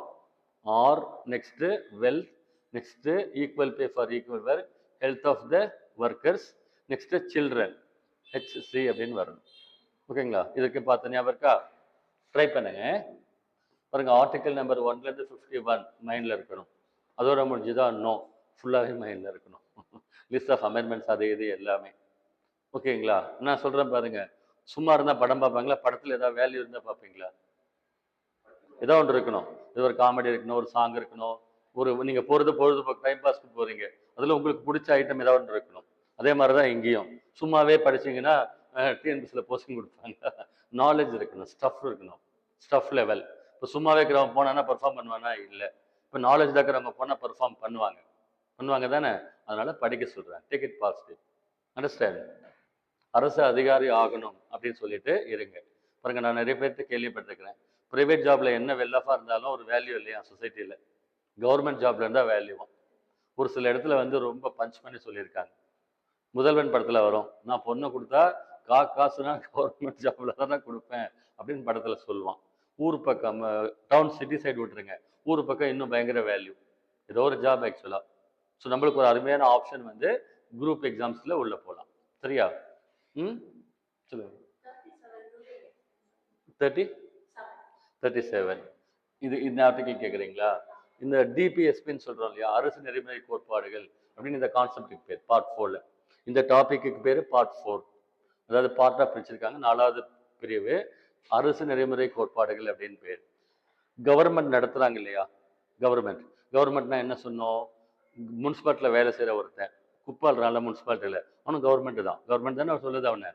அதே மாதிரி கவர்மெண்ட்டில் கான்ட்ராக்ட் கொடுக்குறாங்க வெளியில், இந்த மாதிரி எல்லாம் சேர்ந்து கவர்மெண்ட்னு சொல்கிறாங்க. அரசாங்கம் சம்மந்தப்பட்ட எல்லா அலுவல்களையும் சேர்ந்து கவர்மெண்ட் அப்படின்னு சொல்கிறாங்க. அந்த கவர்மெண்ட் நடத்தும் பொழுது பாருங்கள், ஒரு எக்ஸாம்பிள் நான் சொல்கிறேன். இங்கே வந்து ஒசூரில் ரொம்ப, நம்ம ஏரியா ரொம்ப காஸ்ட்லி ஏரியா, நேரு நகர் வந்து எங்கள் ஏரியா, நம்ம ஏரியா வரீங்களே ரெகுலராக. இங்கே பார்த்தீங்கன்னா பாருங்கள், ட்ரைனேஜ் ப்ராப்பராக இல்லை. ஓகேங்களா? கவர்மெண்ட்டு ட்ரைனேஜ் ப்ராப்பராக ப்ரொவைட் பண்ணல. ஆனால் டேக்ஸ் மட்டும் நாங்கள் கரெக்டாக கட்டுறோம். அதுக்கு டேக்ஸ் ரொம்ப ஹை, இங்கே வந்து பயங்கர ஹை டேக்ஸ், இப்போ டபுளாக போட்டாங்க. ஓகேங்களா? ஃபுல்லாக டேக்ஸ் போட்டிருக்காங்க. நம்ம கட்டலை அப்படின்னா நோட்டீஸ் கொடுப்பாங்க, வீட்டையே ஜப்தி பண்ணுற அளவுக்கு அவங்களுக்கு பவர் எடுத்துருக்காங்க. ஆனால் நம்மளுக்கு தேவை, நம்ம அவங்க தானே முனிசிபாலிட்டி தானே பார்க்கணும், அவங்க பண்ணுறது இல்லை. இது சரியா தப்பா பாருங்க. இது இபி வந்து 6% 8% வருஷம் ஏற்றுறாங்க. ஓகேங்களா? நம்மளுக்கு தேவையான இவ்வளோ காசு வாங்குறாங்க இல்லையா, அப்போ இந்த ஏரியா எவ்வளோ மெயின்டைன் பண்ணணும். இது நம்மளுக்கு நம்ம படித்து 4 போய் கேட்க முடியுமா? தெரியுமா? இல்லை. இல்லை இல்லையா? அந்த மாதிரி சொல்கிறேன், அந்த மாதிரி ப்ராப்ளம் சொல்கிறேன். ஸோ அரசாங்கம் நடத்துகிறாங்க இல்லைங்களா, அவங்க நடத்தும் பொழுது இதையே நான் சொல்கிறேன் பாருங்க. ஒரு வேளை இங்கே இருக்கக்கூடிய ஒரு கவுன்சிலர் இல்லை இங்கே இருக்கக்கூடிய ஒரு எம்எல்ஏ, ஓகேங்களா, ஒரு கேர் பண்ணி இந்த மக்கள்லாம் ஓட்டு போட்டாங்க, நம்ம கேட்டோம், ஓட்டு போட்டாங்க, அவ்வளோ இன்கம் வர்ற ஏரியா, அவங்களுக்கு எதாவது பண்ணி கொடுக்கணும் அப்படின்னு மனசாட்சி பிரகாரம் நினைச்சாங்கன்னா அவங்க நினைச்சா பண்ண முடியும். 15 ஒர்க்கில் ப்ரையாரிட்டி எது கொடுக்குறோன்னு சொல்லி பார்த்து பண்ணுவாங்க. அந்த அளவுக்கு இருக்கிறாங்களான்னா இல்லை. அதனால தான் பொலிட்டிஷியன்ஸ் மேலே யாருக்கும் நம்பிக்கை இல்லை. அவங்க அவங்க டெவலப்மெண்ட், அவங்க கட்சி டெவலப்மெண்ட் அதை தான் பார்க்குறதா அதில் சொல்கிறாங்க. ஆக்சுவலாக பாருங்க, இது வந்து ஏடிஎம்கேல ஜெயிச்சிட்டாங்க, இங்கே டிஎம்கே ஜெயிக்கல கவுன்சிலர் லோக்கலில், அதனால ரோடு போடலையா, இல்லாட்டி ஃபர்ஸ்ட் நாளே போட்டிருப்பாங்களா. இது politics, simple politics. Ward councillor சும்மா லோக்கலில் சொல்லுவாங்க இல்லையா, இங்கே வந்து ஜெயிச்சிருக்கிறது ஏடிஎம்கேல, இப்போ ஆள்ற ஆட்சியாகிறது டிஎம்கேல. ஒரு டிஎம்கே கவுன்சிலர் இங்கே வந்திருந்தாங்கன்னா, பட் அவங்க again depends on the person. இப்போ காமராஜர் மாதிரிலாம் எதிர்பார்க்க முடியுமா நம்ம? இருந்தால் நல்லது, அந்த மாதிரி சொல்கிறோம். ஸோ இந்த அரசு நெறிமுறை கோட்பாடுகள் எத்தகையது அப்படின்னு சொல்லி பார்த்தா, அரசு நெறிமுறை கோட்பாடுகளை அரசாங்கம், அரசு எந்திரம், அதில் இருக்கக்கூடிய ஆளுங்க நடத்தும் பொழுது மனசாட்சி பிரகாரம் செயல்பட்டு நல்லது பண்ணணும் மக்களுக்கு அப்படின்னு சொல்லி அதில் சொல்கிறாங்க. அதுக்கு வந்து என்ன சொல்கிறாங்க, கோர்ட்டுக்கு போக முடியாதானா, மனசாட்சி பிரகாரம் நடந்துக்கிட்டா பரவாயில்லை அப்படின்னு சொல்கிறாங்க. கோர்ட்டுக்கு போக முடியாது. இதே ஃபண்டமெண்டல் ரைட்ஸ் படித்தோம்ல இதுக்கு முன்னால், அது மறுக்கப்பட்டால் என்ன சொன்ன, ஆர்டிகல் 32 ஸ்ட்ரெயிட்டாக சுப்ரீம் கோர்ட் போகலாம். எவிடன்ஸ் மட்டும் வச்சு நீங்கள் அனுப்பிச்சிங்கன்னா கேஸ் இம்மீடியட்டாக எடுத்துக்குவாங்க. அவ்வளோ பவர் அதுக்கு வந்து. இதுக்கு அந்த மாதிரி போக முடியாது. அது ஆங்கிலத்தில் நான் ஜஸ்டிசியபிள், நான் என்ஃபோர்ஸபிள் அப்படின்னு சொல்கிறாங்க. அரசு நெறிமுறை கோட்பாடுகள் மறுக்கப்பட்டால் அரசாங்கத்திற்கு எதிராக வழக்கு தொடுக்க முடியாதுன்னு அர்த்தம். cannot file case. சரியா? ஸோ 39 வரைக்கும் பார்த்துருக்கோம். ஆர்டிகல் 1லேருந்து 51 வரைக்கும் போகும்போது சொல்லிடணும். சரியா? சொல்லிடலாம், ட்ரை பண்ணலாம். இது வரைக்கும் ஓகேவா, கிளியரா? நெக்ஸ்ட் ஆர்டிகல் 40 பாருங்க. இந்த இடத்துல ஷார்ட் கோட் கொடுத்துருக்கேன், ஞாபகம் வச்சுக்கோங்க. ஆர்டிகல் 40 என்ன சொல்லுது? ஆர்கனைசேஷன் ஆஃப் வில்லேஜ் பஞ்சாயத்ஸ், கிராமப்புற பஞ்சாயத்துக்களை ஏற்படுத்தணும்னு சொல்லுது. ஆர்டிகல் 40, ஓகேங்களா. இந்தியாவில் வந்து கிராமப்புற பஞ்சாயத்துக்களை ஏற்படுத்தணும் அப்படின்னு சொல்றாங்க. கிராமப்புற பஞ்சாயத்துக்கள் அப்படின்னா என்னது? பாட்டம்ல லோக்கல் பாடிஷன்ஸ் இப்போ வந்துருச்சு. ஆக்சுவலா கான்ஸ்டியூஷன் எடுத்துக்கிட்டோம்ல 1950ல், அப்போ இல்லை, அப்போ சொன்னது இதெல்லாம். நான் எக்ஸ்பிளைன் பண்ண உங்களுக்கு எல்லாமே, சரிங்களா? இந்த ஆர்டிகல் என்ன சொல்லுது? ஆர்கனைசேஷன் ஆஃப் வில்லேஜ் பஞ்சாயத்ஸ், கிராம பஞ்சாயத்துக்களை ஏற்படுத்த வேண்டும் அப்படின்னு சொல்லி சொல்லுது. Article number 40. அதுக்கு அடுத்து ஆர்டிகல் 41 என்ன சொல்லுது பாருங்க? Right to work, education and assistance அப்படின்னு சொல்றாங்க. அனைத்து மக்களுக்கும் அவங்களுக்கு வேலைக்கு போறதுக்கு உரிமை இருக்கு. வேலைக்கு போனால் தானே ஏர்ன் பண்ண முடியும். வேலைக்கு போற உரிமை இருக்கு ஆக்சுவலா. Right to work. அதே மாதிரி என்ன சொல்றாங்க? Right to education. வேலைக்கு சும்மா போனால் வேலை கொடுப்பாங்களா? ஏதாவது ஒரு யூட்டிலிட்டி இருக்கணும், ஸ்கில் இருக்கணும் இல்லையா? அதனால படிக்கணும்னு சொல்றாங்க. So right to work, right to education. இதுக்கெல்லாம் சேர்ந்து அரசாங்கத்தில் ஏதாவது ஹெல்ப் இருக்கா? அதுக்கு பேர் ரைட் டு அசிஸ்டன்ஸ். அசிஸ்டன்ஸ்னா உதவின்னு இருக்கும். கரெக்டாக தமிழில் எழுதிக்கோங்க. உங்களுக்கு என்ன புரியுதோ எக்ஸ்பிளைன் பண்ணும்போது எழுதிக்கோங்க, வீட்டில் போய் பார்த்தா புரியும். Right to work, education, assistance. Again code word WEA அப்படின்னு கொடுத்தது. Right to work, education, assistance அப்படின்னு பேர். கவர்மெண்ட்ல எல்லாம் பண்றாங்களே, என்னென்னமோ பண்றாங்க பாருங்க. ஆர்ட்ஸ் காலேஜ் இருக்கு இல்லையா, கவர்மெண்ட் ஆர்ட்ஸ் காலேஜ் ஒசூர் இருக்கு இல்லையா, அங்கே வந்து வேலை வாய்ப்பு முகாம் ஆர்கனைஸ் பண்ணி கொடுத்துருக்காங்க கவர்மெண்ட்ல. எம்எல்ஏ, எம்பி, கலெக்டர் எல்லாம் இருக்காங்க இல்லையா, அவங்கெல்லாம் சேர்ந்து அங்கே ஆர்கனைஸ் பண்ணி ஜாப் எக்ஸ்போன் போடுவாங்க இல்லையா.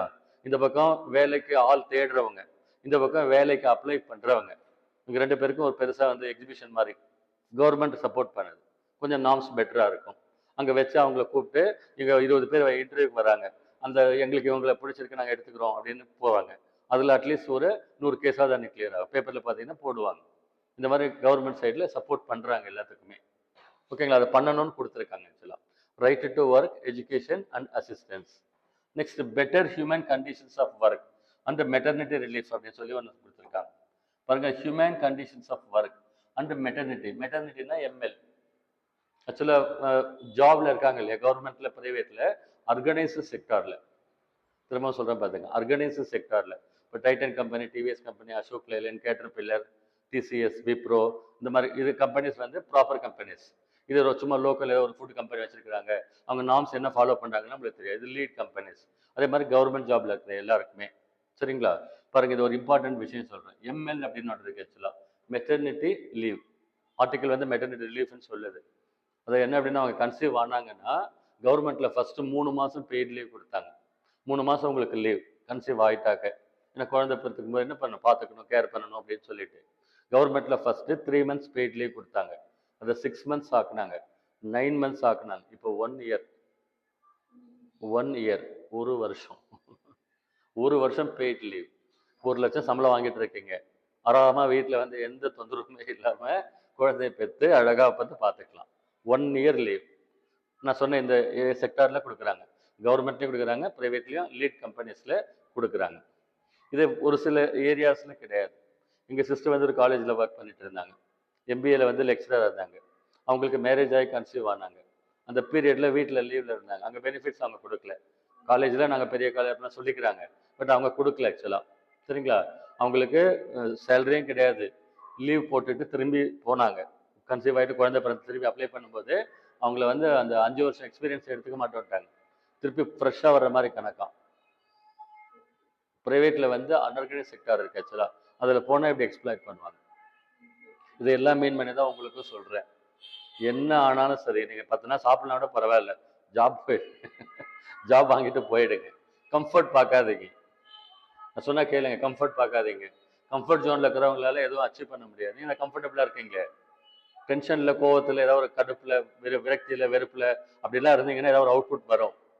நல்ல நீட்டாக இட்லி சாப்பிட்டு வரோம், நீட்டாக வரோம், சார் சொன்னார், கிளம்பிட்டு போகிறோம், திரும்பி வீட்டில் போகிறோம், நார்மல் ரொட்டீன் லைஃப். அந்த மாதிரி இருக்கிறவங்களால அச்சீவ் பண்ண முடியாது.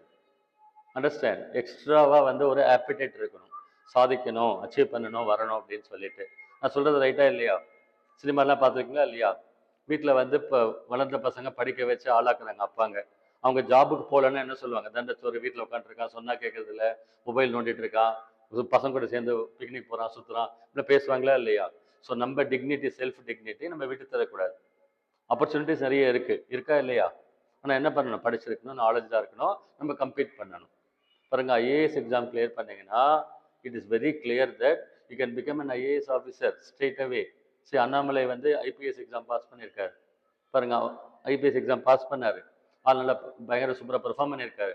பாருங்க, பிஜேபியில் எடுத்துகிட்டு வந்தாங்க, 5 வருஷம் தமிழ்நாட்டில் இருந்தார். இப்போ அவரை வந்து ரிசர்வ் எடுத்து வச்சிருக்கிறாங்க. இதை விட பெரிய போஸ்ட் வந்து கொடுக்க போகிறாங்க. ஹைலி நாலேஜ் பர்சன், பயங்கர சூப்பராக டெவலப் பண்ணி எடுத்துகிட்டு இருக்காங்க அவர். ஐ திங்க் ஒரு 10-15 வருஷத்தில் வந்து good become prime minister, I hope. சின்ன பையன் அவர், ஜஸ்ட் யங்கஸ்ட் பர்சன். இன்னும் ஸ்கோப் ஃபுல்லாக இருக்கு அவருக்கு வந்து. இப்போயே மத்திய அமைச்சர் அந்த மாதிரி கொண்டு வரதா சொல்கிறாங்க. ஒரு பீரியடில் டாப் 5-10 பேரில் அவர் பேர் அடிபடுது, அண்ணாமலை பேர். நேற்று வந்தவர். எதனால் அவரை அவ்வளோ வேல்யூ பண்ணுறாங்க? மேன் ஆஃப் கிளீன் பர்சன், பக்கா knowledge person, clean person, conscientious person அப்படி சொல்கிறாங்க. ஸோ நம்ம நினச்சா அச்சீவ் பண்ணலாம், ட்ரை பண்ணணும். சரியா? ஸோ இந்த மெட்டர்னிட்டி ரிலீஃப் லீவ் வந்து ரொம்ப ரொம்ப இம்பார்ட்டன்ட். பெய்ட் லீவ் தராங்க கவர்மெண்ட்டில். ஓகேங்களா? நெக்ஸ்ட் வந்து human conditions of work. Work பண்ணுற இடத்துல வந்து மனித நேயமிக்க அந்த அட்மாஸ்பியர் இருக்கணும். ட்ரையாக, டல்லாக, சாப்பிட்றதுக்கு வழி இல்லாமல், வென்டிலேஷன் இல்லாமல், சரியா, பக்கத்தில் நாத்தம் பிடிச்ச ஒரு அட்மாஸ்பியரில் ஒர்க் பண்ணுறது, இப்படிலாம் இருக்கக்கூடாதுன்ற மாதிரி சொல்கிறாங்க. ஹியூமன் கண்டிஷன்ஸ் ஆஃப் ஒர்க்குன்னா மனித நேயமிக்க ஒர்க் ஏரியாவில் இருக்கணுன்றாங்க. ஒரு சில ஏரியா பார்த்துருக்கீங்களா, பயங்கர ஃபில்த்தியான ஸ்மெல் வரும் இண்டஸ்ட்ரீஸில், பக்கத்தில் ஒர்க் பண்ணணும். நான் சொன்னல ஒரு ஆள் இறந்து போயிட்டாருன்னு, அவர் அப்படி தான் இறந்து போயிட்டார். அந்த மாதிரி இருக்கக்கூடாதுன்னு சொல்லிட்டு கவர்மெண்ட்டில் சொல்கிறாங்க ஆக்சுவலாக. So human conditions of work and maternity relief. Next 43 என்ன சொல்லுது அப்படின்னு சொன்னால், லிவிங் வேஜஸ். லிவிங் வேஜஸ் அப்படின்னா சம்பளம் வந்து பார்த்தீங்கன்னா லைவாக எஸ் ஒன் டேட்டில் என்ன இருக்கோ அந்த சம்பளம் தான் கொடுக்கணும்னு சொல்கிறாங்க. இப்போ மார்க்கெட்டில் எஸ் ஆஃப் நவ் என்ன இருக்கோ அந்த மாதிரி காம்படிட்டிவாக சம்பளம் கொடுக்கணும் அப்படின்னு சொல்கிறாங்க. இது ஒரு தனி செக்டார் ஆக்சுவலாக. இப்போ வந்து பார்த்தீங்கன்னா, இப்போ சேலரி, இப்போ கவர்மெண்ட் செக்டாரில், கவர்மெண்ட்டில், சென்ட்ரல் கவர்மெண்ட்டில் 8th பே கமிஷன் ஒன்று போட்டிருக்காங்க. 8th pay commission. கவர்மெண்ட்டுக்கும் ப்ரைவேட்டுக்கும் டிஃப்ரென்ஸ் இருக்குது. இப்போ டைட்டனில் வந்து செட்டில்மெண்ட் போயிட்டு இருக்கு ஆக்சுவலாக. அங்கே 3-3.5 வருஷத்துக்கு ஒரு டைம் செட்டில்மெண்ட் பேசுவாங்க. செட்டில்மெண்ட்டுன்னு அதுக்கு பேர் வேஜ் செட்டில்மெண்ட்டுன்னு சொல்லுவாங்க. 3-3.5 வருஷத்துக்கு ஒரு டைம் வந்து வேஜ் செட்டில்மெண்ட் அப்படின்னு சொல்லுவாங்க ஆக்சுவலாக. அதாவது சேலரி ஹைக் பண்ணுறதை பற்றி பேசுவாங்க. ஏன் ஹைக் பண்ணுறதை பற்றி பேசணும்? ஒவ்வொரு வருஷமும் 10% வந்து விலை ஏறுது. அப்போ 30% விலை ஏறிடுது. அந்த 30% விலை ஏறினதுக்கு ஓல்டு சேலரி அவங்களால மேட்ச் பண்ண முடியாது. அதுக்கு டியர்னஸ் அலோவன்ஸ் அப்படின்னு சொல்லுவாங்க, டிஏன்னு சொல்லுவாங்க. அங்கே என்ன விலை ஏறுதோ அது ஒரு கேல்குலேஷனில் வச்சு இந்த பக்கம் பேசுவாங்க. ஸோ கவர்மெண்ட்டில் என்ன பேசுவாங்கன்னாக்க, 10 இயர்ஸ்க்கு ஒன்ஸ் செட்டில்மெண்ட் அவங்களுக்கு கவர்மெண்ட்டில். ப்ரைவேட்டில் வந்து 3 இயர்ஸ்க்கு ஒன்ஸு, கவர்மெண்ட்டில் 10 இயர்ஸ்க்கு ஒன்ஸ். இப்போ லாஸ்ட் டைம் வந்து 35% சேலரி இன்க்ரீஸ் பண்ணாங்க. கவர்மெண்ட்டில் இருக்கிறவங்களுக்கு சேலரி ஏற்கனவே ஜாஸ்தின்னு சொல்வீங்களா நீங்கள்? இல்லை மார்க்கெட்டில் சொல்கிறீங்களா இல்லையா? ஏற்கனவே சேலரி வாங்கிட்டு இருக்காங்களா? அதில் அந்த லாஸ்ட் 10 இயர்ஸ் ஒன் செட்டில்மெண்ட்டில் 35% இன்க்ரீஸ் பண்ணாங்க. இப்போ 10 வருஷம் முடிஞ்சு அடுத்த செட்டில்மெண்ட் வரப்போகுது அவங்களுக்கு. 8th பே கமிஷன் சென்ட்ரல் கவர்மெண்ட்டில் போட்டுட்டு இருக்காங்க. அங்கே போட்டு முடிச்சு ஒரு 1 இயர் கழிச்சு இங்கே எடுப்பாங்க. எடுத்தா என்ன ஆகும்? இங்கேயும் சேலரி இன்க்ரீஸ் ஆகும். 1 lakh வாங்குறாங்கன்னா ஸ்ட்ரெயிட்டாக 1.4 1.5 போயிடுவாங்க. ஆனால் என்ன பண்ணாங்க? அதில் 15% டேக்ஸ் பிடிச்சிருவாங்க. அவங்களே திருப்பி எடுத்துக்குவாங்க கவர்மெண்ட்டில். சரியா? அந்த மாதிரிலாம் பெனிஃபிட்ஸ் வந்து அதில் இருக்குது ஆக்சுவலாக. ஸோ இதுக்கு 43 லிவிங் வேஜஸ் அண்ட் காட்டேஜ் இண்டஸ்ட்ரீஸ்னு ஒரு டாபிக் ஞாபகம் வச்சுக்கோங்க. குடிசை தொழில்கள் தமிழில் பேர் காட்டேஜ் இண்டஸ்ட்ரீஸ். காட்டேஜ் இண்டஸ்ட்ரீஸ்னா குடிசை தொழில்கள்.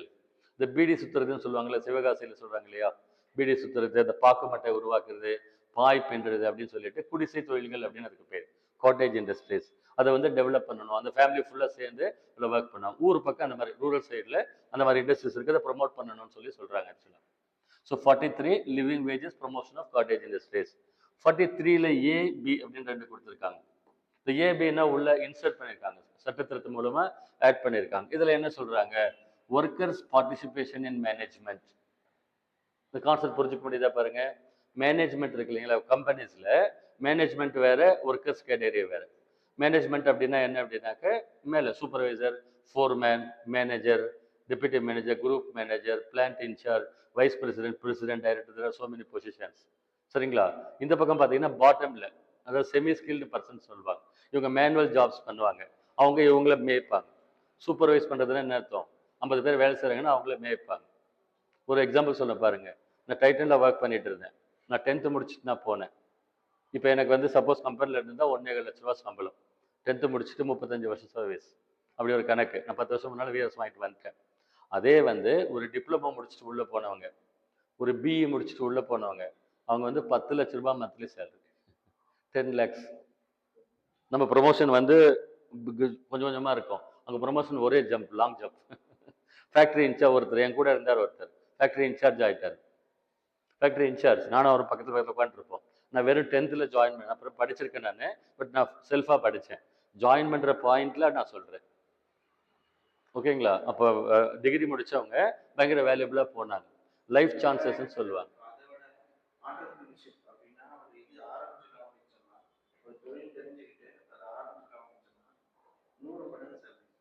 ஆக்சுவலாக இன்னொன்று பார்த்தீங்கன்னா, சொசைட்டியில் இன்னொரு ஏரியா இருக்குது ஆக்சுவலாக, தொழில் முனைவோர்னு சொல்லுவாங்க, இங்கிலீஷில் என்டர்பிரினர்ஸ்னு சொல்லுவாங்க. ஓன் பிஸ்னஸ் பண்ணுறவங்க நிறைய பேரை சொல்ல முடியும் ஆக்சுவலாக. வந்து அதில் போய் மாட்டி லாக்கான வைக்கிறாங்க. 95% லாக்டு, ஒரு 5% வந்து த்ரைவிங்னா நல்லா பாசிட்டிவாக பண்ணுறாங்க ஆக்சுவலாக. ராம்ராஜ் காட்டன் கேள்விப்பட்டிருக்கீங்களா?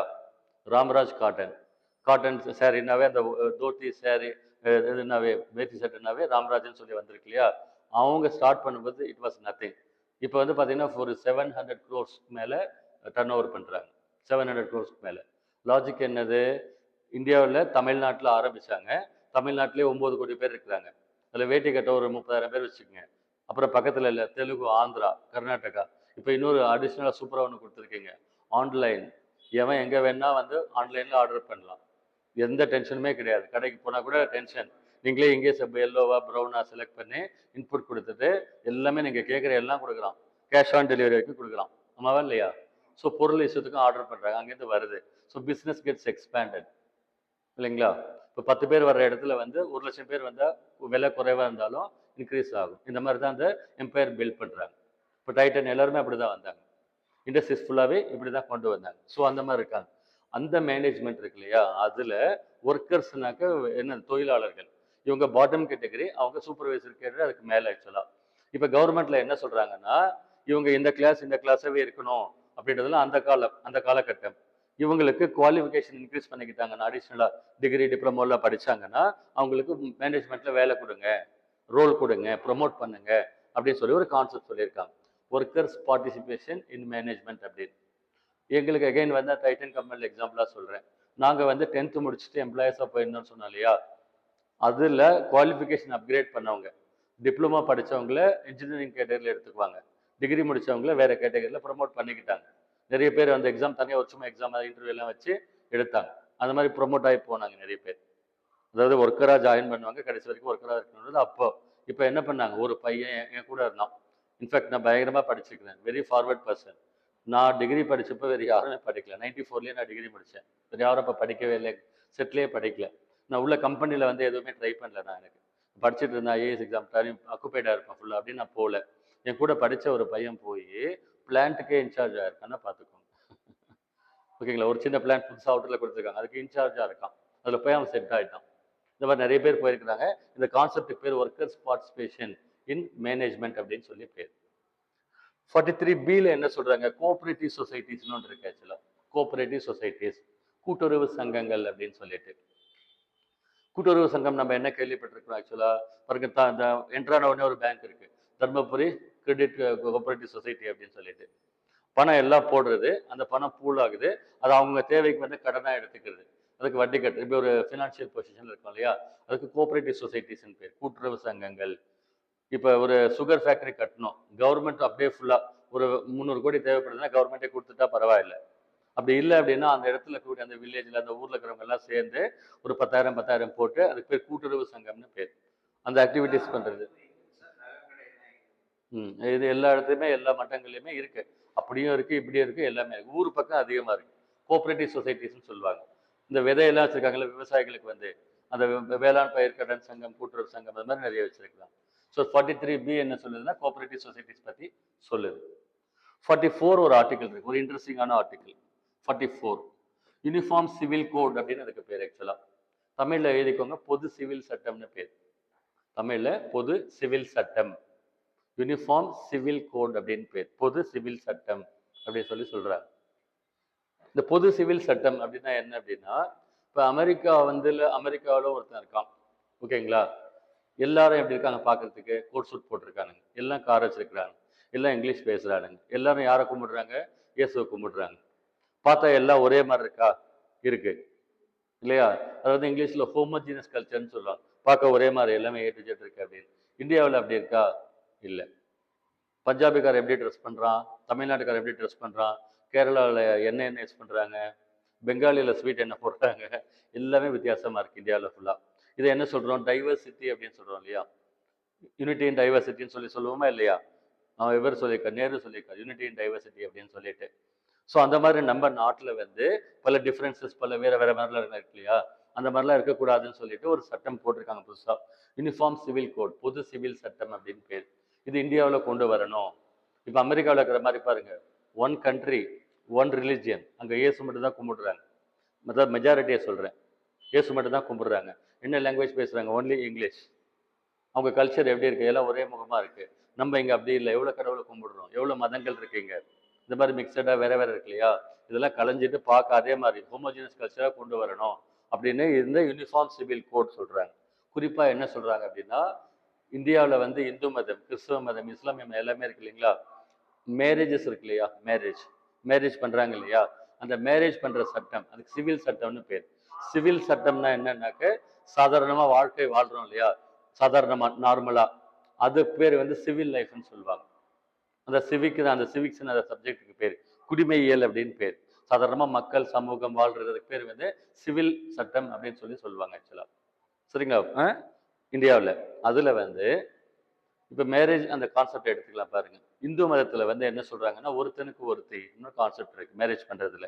ஆனால் இஸ்லாமிய மதத்தில் வந்து என்ன சொல்றாங்கன்னா, இஸ்லாமிய மதத்துக்கு தனியாக சட்டம் இருக்கு ஆக்சுவலா, ஷரியத் சட்டம்னு அதுக்கு பேர் ஆக்சுவலா. All India Muslim personal law போர்டுன்னு ஒரு அமைப்பு வச்சிருக்காங்க. சரிங்களா. அந்த அமைப்புகள் தான் வந்து அவங்களுடைய வாழ்க்கை முறையை தீர்மானிக்குது. கோர்ட்டுக்கு போறதில்லை அவங்க. நம்மளுக்கு இருக்கிற காமன்லாம் அவங்களுக்கு அப்ளிகபிள் கிடையாது. இன்னொன்று இஸ்லாமிய மதத்தில் இன்னொன்று என்ன சொல்றாங்கன்னா, ஒருத்தனுக்கு வந்து 4 பேரை கல்யாணம் பண்ணிக்கலாம் அப்படின்னு அந்த மதத்தில் சொல்லியிருக்காங்க. சரிங்களா. இஸ்லாமிய மதத்தில் ஒன் மேல் can Mary 4 wives at A time. இஸ்லாமிய மதத்தில் சொல்லியிருக்கிறாங்க. அந்த சட்டம் பிரகாரம் தான் அதை இயங்குதுன்னு சொல்றாங்க. இப்படி ஒன்று இருக்கு ஆக்சுவலா.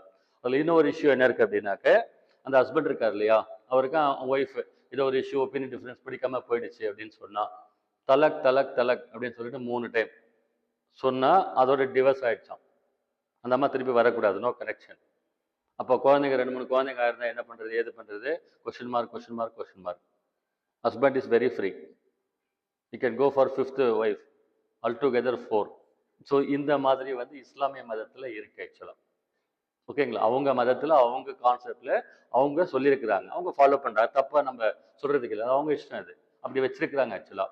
ஆனால் ஒரு பொண்ணு இப்போ ரீசெண்டாக வந்து தலக்குன்னு ஹஸ்பண்ட் சொல்லியிருக்கிறான். அந்த பொண்ணு கோவம் வந்திருக்குது, சுப்ரீம் கோர்ட்டில் போய் கேஸ் போட்டிருக்கு. ஓகேவா? என்ன நான் கிள்ளுக்கிறையா கூப்பிட்டு அவன் போனால் போயிடணுமா, எனக்கு என்ன இருக்குது, அவனுக்கு அவ்வளோ பவர்னா எனக்கு ஒன்றும் இல்லையா, போய் கேஸ் போட்டிருக்கு ஆக்சுவலாக. சுப்ரீம் கோர்ட்டில் கேஸ் வந்தது. அந்த கேஸில் அந்த பொண்ணை ஜெயிச்சிடுச்சு. உன்னுடைய மத சட்டம் நீ என்ன வேணா வச்சுக்க, இது வந்து இந்தியா லா, நம்ம என்ன படிச்சோம், நம்ம சட்டத்தின் ஆட்சி தான் அங்கே நடக்கணும், இங்கே என்ன லா சொல்லுதோ அதை தான் நீ ஃபாலோ பண்ணணும், உன் பர்சனல் விஷயம் எல்லாம் தனியாக வச்சுக்கோ, எனக்கு தெரியாது, நான் வந்து supreme court judge, I am common to all, she is citizen of India, she feels that she is victimise, she has come, என்கிட்ட வருது, நான் ஜட்ஜ்மெண்ட் ரெகுலராக கொடுக்குற மாதிரி கொடுக்குறேன்னு சொல்லி கேஸ் வின் பண்ணிடுச்சு ஆக்சுவலாக. பிஜேபி கவர்மெண்ட்டில் நடந்துச்சு அச்சீவ்மெண்ட். முத்தலாக் தடை சட்டம் கிள்ளுக்கிற மாதிரி அங்கே பண்ணிட்டு இருந்தாங்க.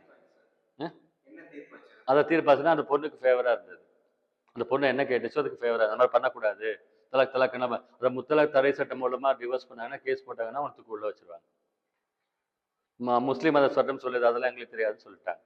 கோர்ட்டில் சொன்னால் அல்டிமேட் அவ்வளோதான். சுப்ரீம் கோர்ட்டில் இந்த அளவுக்கு பவர் அது வந்து. ஓகேங்களா? அந்த சட்டம் கொண்டு வரணும், அதுக்கு பேர் யூனிஃபார்ம் சிவில் கோட். ஓகேங்களா? ஆனால் அது ஒரு இஷ்யூ ஆச்சு ஆக்சுவலாக. நீங்கள் மத நடவடிக்கையில் நீங்கள் இன்டர்ஃபியர் பண்ணுறதுக்கு யார் அப்படி நீங்கள் அங்கே அது உங்களுக்கு தெரியல, தொட்டதெல்லாம் இஷ்யூ ஆகல, அந்த மாதிரி கசகசன்னு சண்டை போட்டுட்டு அப்படிலாம் இருந்தாங்க ஆக்சுவலாக. இந்த யூனிஃபார்ம் சிவில் கோட் இங்கே வந்து பிஜேபி கவர்மெண்ட்டில் இம்பார்ட்டன்ட் அஜெண்டா, இது நாங்கள் இந்தியாவில் கொண்டு வந்தே தீர்வோம்னு சொல்லிட்டு கங்கணம் கட்டிட்டு இருக்கிறாங்க. அவங்க ஒர்க் பண்ணிருக்காங்க டுவர்ட்ஸ் தட். அதில் தான் one country one language, one country one religion. எல்லாரும் என்ன பண்ணணும், இந்து சாமியை தான் கும்பிடணும். One culture one ration card, one country one ID card, Aadhaar card, இப்படியெல்லாம் கொண்டு வந்துகிட்டு இருக்காங்க, ட்ரை பண்ணுறாங்க, கொண்டு வந்துட்டு இருக்காங்க. பிறகு கரண்ட் அஃபேர்ஸில் கொஸ்டின் கேட்பாங்க, நோட் பண்ணிக்கோங்க.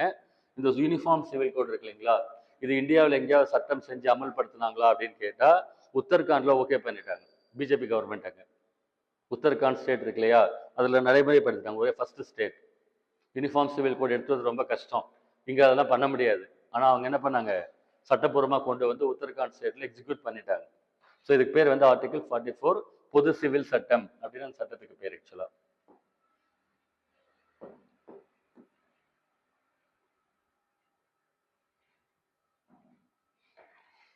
ஸோ ஆர்டிகல் பாருங்க, ரீகேப் பண்ணலாமா, ட்ரை பண்ணல பாருங்க. Article 36 definition of state, article 37 non justiciable, article 38 என்ன சொல்லுது, state to secure a social order.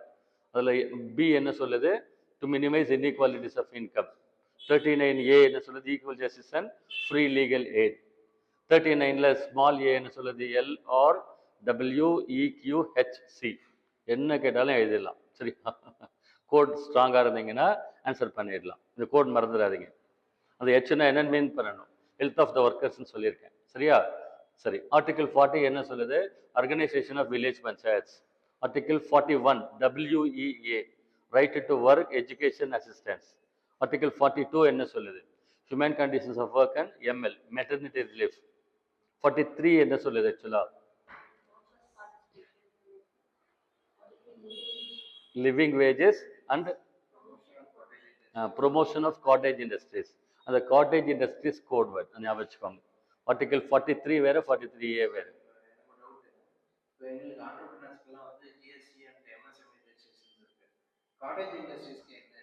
இல்லை, அது கேட்டகரி வேற ஆக்சுவலா, அந்த கேட்டகரியே வேற, உங்கள் கேட்டகரியே வேற ஆக்சுவலா. MSME செக்டாருங்கிறது தொழிலில் ஃபர்ஸ்ட் லெவல், இண்டஸ்ட்ரீஸில் இப்போ டாடா கம்பெனி, டைட்டன் கம்பெனி மாதிரி உங்களுடைய ஃபர்ஸ்ட் லெவல் அது வந்து. இதுக்கடுத்து செகண்ட் லெவல், அதாவது என்ன சொல்லியிருக்காங்கன்னா 1 crore 10 crores இன்வெஸ்ட்மெண்ட், 25 crores அப்படின்னு அதில் கொடுத்துருக்குறாங்க. காட்டேஜ் இண்டஸ்ட்ரி வகையே வேறு, அது தெரியல என்னன்றது, வகையே வேறு அது. ஸோ இதில் வந்து பார்த்தீங்கன்னு சொன்னாக்க 43 பார்த்தோமா, 43A என்ன சொல்லுது ஆக்சுவலாக, workers participation in management. 43B என்ன சொல்லுது, கோஆபரேட்டிவ் சொசைட்டிஸ். ஸோ அந்த 43ல பாருங்க, ரெண்டு இம்பார்ட்டன்ட் விஷயம் சொல்லியிருக்காங்க, காட்டேஜ் இண்டஸ்ட்ரீஸ், கோஆபரேட்டிவ் சொசைட்டிஸ், ரெண்டு சொல்லியிருக்காங்க. காட்டேஜ் இண்டஸ்ட்ரீஸுங்கிறது குடிசை தொழில். இந்தியாவுடைய காட்ஃபாதர் யார், மகாத்மா காந்தி. அவர் என்ன சொன்னாருன்னா, இண்டஸ்ட்ரீஸ்லாம் வேண்டான்னாரு, இண்டஸ்ட்ரீஸ் வேணவே வேணான்னாரு. தொழிற்சாலைகள் இருக்கு இல்லைங்களா, அது வேண்டான்னாரு. இண்டஸ்ட்ரீஸை என்ன தெரியுமா சொன்னார், it is a sin on mankind அப்படிங்கிறாரு. மனிதனுக்கு அது வந்து பாவம் அப்படிங்கிறாரு. உங்க உடல் உழைப்புல தான் உங்க சம்பாதித்தல் நீங்க சாப்பிடணும் அப்படின்னு சொன்னாரு. அவர் சொன்னது செயல்பாட்டுல இருந்திருந்தா அவன் சாப்பாட்டை அவன் ஏர்ன் பண்ணி சாப்பிட்டுருப்பான். இப்போ இண்டஸ்ட்ரியலைசேஷன் கொண்டு வந்து, கார்ப்பரேட் கம்பெனிஸ் கொண்டு வந்து, பொலிட்டிஷியன்ஸ் கொண்டு வந்து 10,000 கோடி 15,000 கோடி நீங்க எடுத்து எல்லாம் பணம் அதிகமாக செஞ்சா தென்னாவட்டா இருப்பான், தப்பு பண்ணுவான். இந்த பக்கம் ஒண்ணுமே இல்லாம சாகுறாங்க, அந்த பக்கம் அதிகமா வச்சுக்கிட்டு மாட்டுறாங்க. இந்த ஏற்றத்தாழ்வுகள்லாம் வரக்கூடாதுன்னு அவர் நினைச்சார். அவர் சொன்னதை யாரும் கேட்கல. இண்டஸ்ட்ரியலைஸ்டா போயிட்டோம் நம்ம வந்து. அவர் என்ன சொன்னாரு, அவர் சொல்றது கரெக்டு தானே? உங்க உடல் உழைப்புல நீங்க ஒழுங்கா ஏர்ன் பண்ணாதான் சாப்பாடுன்ற வரைக்கும் ஒழுக்கம், நிதானம், வாழ்க்கை முறையெல்லாம் சரியா இருக்குன்னு சொன்னாரு. அவர் சொன்னதை யாரும் கேட்கல. சுதந்திரம் வாங்கி கொடுத்ததோட சாருடைய வேலை போகும்ட்டு விட்டுட்டோம். சரியா? அதை சொல்றாங்க ஆக்சுவலா வந்து. ஸோ 42 பண்ணோம். 43 என்ன பார்த்தோம் பாருங்க. 44 வந்து யூனிஃபார்ம் சிவில் கோட். அதை இப்போ சொன்னேன் இல்லைங்களா, புது சிவில் சட்டம், மேரேஜ் கான்ட்ராக்ட் அந்த மாதிரி இந்தியாவில் வந்து காமனாக எடுத்துகிட்டு வரணும் அப்படின்னு. இப்போதைக்கு டிஃப்ரென்சஸ் இருக்குது, காமனாக எடுத்துகிட்டு வரணுன்றாங்க.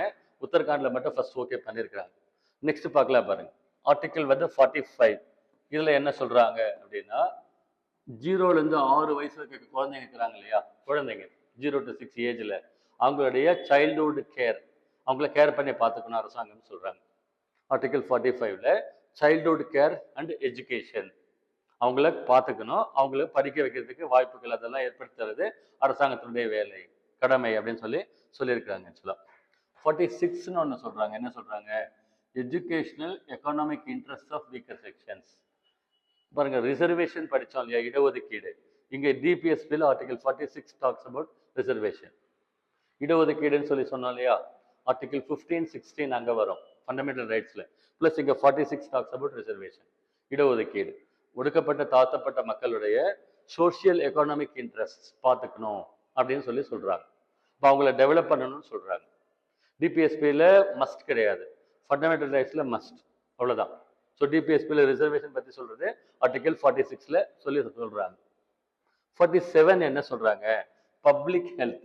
ஞாபகம் வச்சுக்கோங்க பாருங்க, பப்ளிக் ஹெல்த், பொது சுகாதாரம் பற்றி சொல்கிறாங்க. எல்லா ஊர்லேயும் வந்து ஹாஸ்பிட்டல் இருக்கா? எல்லா வில்லேஜ்லேயும் ஹாஸ்பிட்டல் இருக்கா? இருக்குது, சின்னதாக ஹாஸ்பிட்டல். அதாவது ப்ரைவேட்டில் இருக்கிறது கணக்கு நம்ம எப்பயுமே கவர்மெண்ட் சொல்கிறேன். கவர்மெண்ட் சார்பாக எல்லா ஊர்லேயும் என்ன பண்ணுறாங்க, ஒரு ஹாஸ்பிட்டல் இருக்குது ஆக்சுவலாக, அந்த மக்களுக்கு சுகாதாரத்தை பார்க்கணும் அப்படின்னு. ஸோ பப்ளிக் ஹெல்த், அதில் பாருங்கள் என்னென்ன வேர்ட் யூஸ் பண்ணியிருக்காங்க. நியூட்ரிஷன், ஊட்டச்சத்து. ஊட்டச்சத்து தான் என்னது? அந்த குழந்தை வந்து ஃபிசிக்கலி நல்லா ஸ்ட்ராங்காக வளர்கிறதுக்கும் மென்டலி ஸ்ட்ராங்காக வளர்கிறதுக்கும் நல்ல சாப்பாடு, அந்த இன்க்ரீடியன்ஸ் இருக்கு இல்லைங்களா, அதெல்லாம் கரெக்டாக மிக்ஸ்டாக போகணும் அப்படின்னு சொல்கிறாங்க. ஆனால் ஏற்றத்தாழ்வுகள் இருக்கிற இடத்துல ஒரு சில இடத்துல கண்ணாமனான்னு தெரிஞ்சு தொலையுது, குண்டாவது. இந்த பக்கம் எதுவுமே இல்லாமல் பாவம் பிளீக்காக இருக்கிறாங்க. இந்த ஏற்றத்தாழ்வுகள் ஒன்றும் பண்ணுறதுக்கு இல்லை, அதிகமாக இருக்குது ஆக்சுவலாக. இன்னொன்று பாருங்கள், லிக்கர் அண்ட் ட்ரக்ஸ் சொன்னால போதைப் பொருள், ஓகேங்களா, மது, அதெல்லாம் வந்து இதில் சொல்கிறாங்க. இந்த பப்ளிக் ஹெல்த் ஞாபகம் வச்சுக்கணும். ஆர்டிகல் 47 டாக்ஸ் அபவுட் பொது சுகாதாரம். இதில் எல்லாமே வருது ஆக்சுவலாக. மது, போதை, அது உணவுப் பொருள் கணக்கில் வருது, யூஸ் பண்ணக்கூடாதுன்னு சொல்கிறாங்க.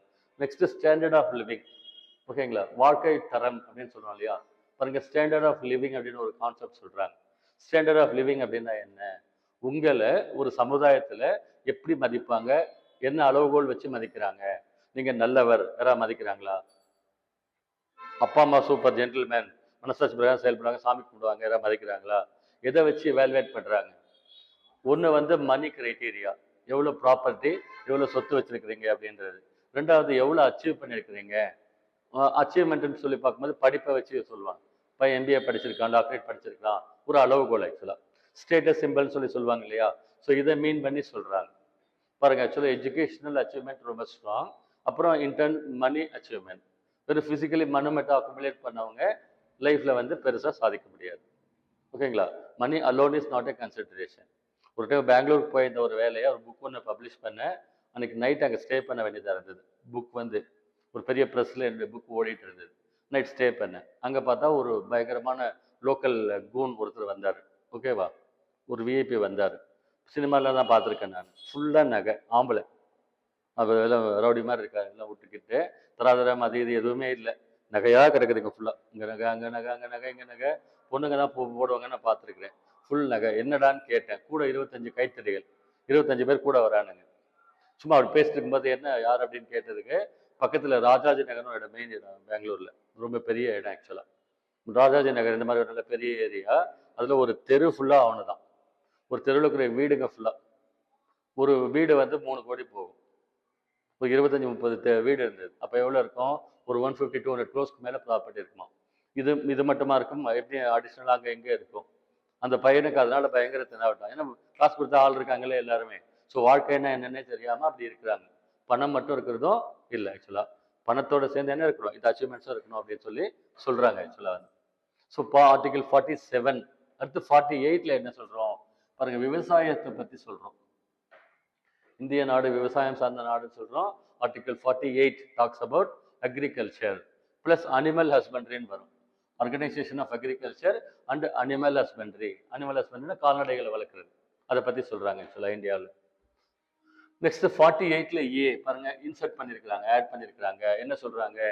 Environment, forest, wildlife add பண்ணியிருக்காங்க. என்விரான்மெண்ட், ஃபாரஸ்ட், வைல்ட் லைஃப் ஒவ்வொன்றும் ஒவ்வொரு தனித்தனி செக்ஷன், தனித்தனி டிபார்ட்மெண்ட். ஃபாரஸ்ட் எங்கே நம்ம படிக்கிறோம்? ஜியாகிரஃபியில் வரும். ஃபாரஸ்ட், ரிசர்வ் ஃபாரஸ்ட் அப்படின்லாம் சொல்லுவாங்க இல்லையா? காடுகளை வளர்த்தா அஃபாரஸ்டேஷன் பேர், காடுகளை எடுத்துட்டோம்னாக்க டிஃபாரஸ்டேஷன் அப்படின்னு பேர். கிளைமேட் சேஞ்ச் ஒரு டாபிக் இருக்குது, அந்த மாதிரி நிறைய இஷ்யூஸ் இருக்குது ஆக்சுவலாக படிக்கிறது. ஸோ என்விரான்மெண்ட் இப்போ லேட்டஸ்ட்டாக ரொம்ப ஹாட்டான டாபிக் கரண்ட் அஃபேர்ஸில் வந்து என்விரான்மெண்ட். சரிங்களா? என்விரான்மெண்ட் அப்படின்னா சுற்றுச்சூழல் அப்படின்னு பேர். சுற்றுச்சூழல் கெட்டு போயிருக்கா? கெட்டு போய் ஏகப்பட்ட இஷ்யூஸ் இருக்குது. என்விரான்மெண்ட்டை பொல்யூஷன் பண்ணியிருக்கிறோம், ரேடியோ ஆக்டிவ் பொல்யூஷன் சொல்கிறோம். கடலில் பார்த்தீங்கன்னா எண்ணெய் கப்பலுக்காக வந்து உயிரினங்கள்லாம் செத்து போச்சு. அடியில் போட்டு ட்ரில் போட்டு எல்லாம் ஃபுல்லாக உறிஞ்சி தண்ணி எடுக்கிறோம், நிலத்து நீர் எடுக்கிறோம். அப்புறம் ஹாஸ்பிட்டல் வேஸ்ட்டு, எலக்ட்ரானிக் வேஸ்ட்லாம் கொண்டு போய் மண்ணில் போட்டு மண் வளத்தை எடுக்கிறோம். நிறைய இஷ்யூஸ் இருக்குது ஆக்சுவலாக. இதனால் வந்து பூமி தாயை டிஸ்டர்ப் ஆகி எக்கோ பேலன்ஸ்னு சொல்லுவாங்க, டிஸ்டர்ப் ஆகி, அதாவது regular cycle of moving earth அது அஃபெக்ட் ஆகுதுன்னு சொல்கிறாங்க. அது வந்து பார்த்தீங்கன்னா இது சம்மந்தமாக தான் கரண்ட் அஃபேர்ஸில் ஃபுல்லாக படிப்பாங்க ஆக்சுவலாக. சரிங்களா? அது சம்மந்தப்பட்டதெல்லாம் அதை சொல்கிறாங்க ஆக்சுவலாக. So environment, forest, wildlife article 48ல ஏ அப்படின்னு சொல்லி சொல்லணும். இப்போ ரீகேப் ட்ரை பண்ண பாருங்க. ஆர்டிகல் 40 என்ன சொன்னோம்? Organisation of village panchayats. 41 என்ன சொன்னோம்? WEA. 42 என்ன சொன்னோம்? Human conditions of work and ML. 43 என்ன சொன்னோம்? காட்டேஜ் இண்டஸ்ட்ரீஸ். 43A workers participation in management. 43B என்ன சொன்னோம்? Cooperative societies. 44 uniform civil code. 45 childhood education. 46 reservation. Economic and educational interest. கரெக்டாக அந்த வேர்டு கரெக்டாக பார்த்துக்கோங்க. Economic and educational interest of weaker sections. 47 என்ன சொல்லுது? Public health.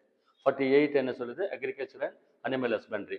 அதில் 48Aல வந்து என்விரான்மெண்ட், ஃபாரஸ்ட், வைல்ட் லைஃப் இதை பற்றி சொல்கிறாங்க ஆக்சுவலாக.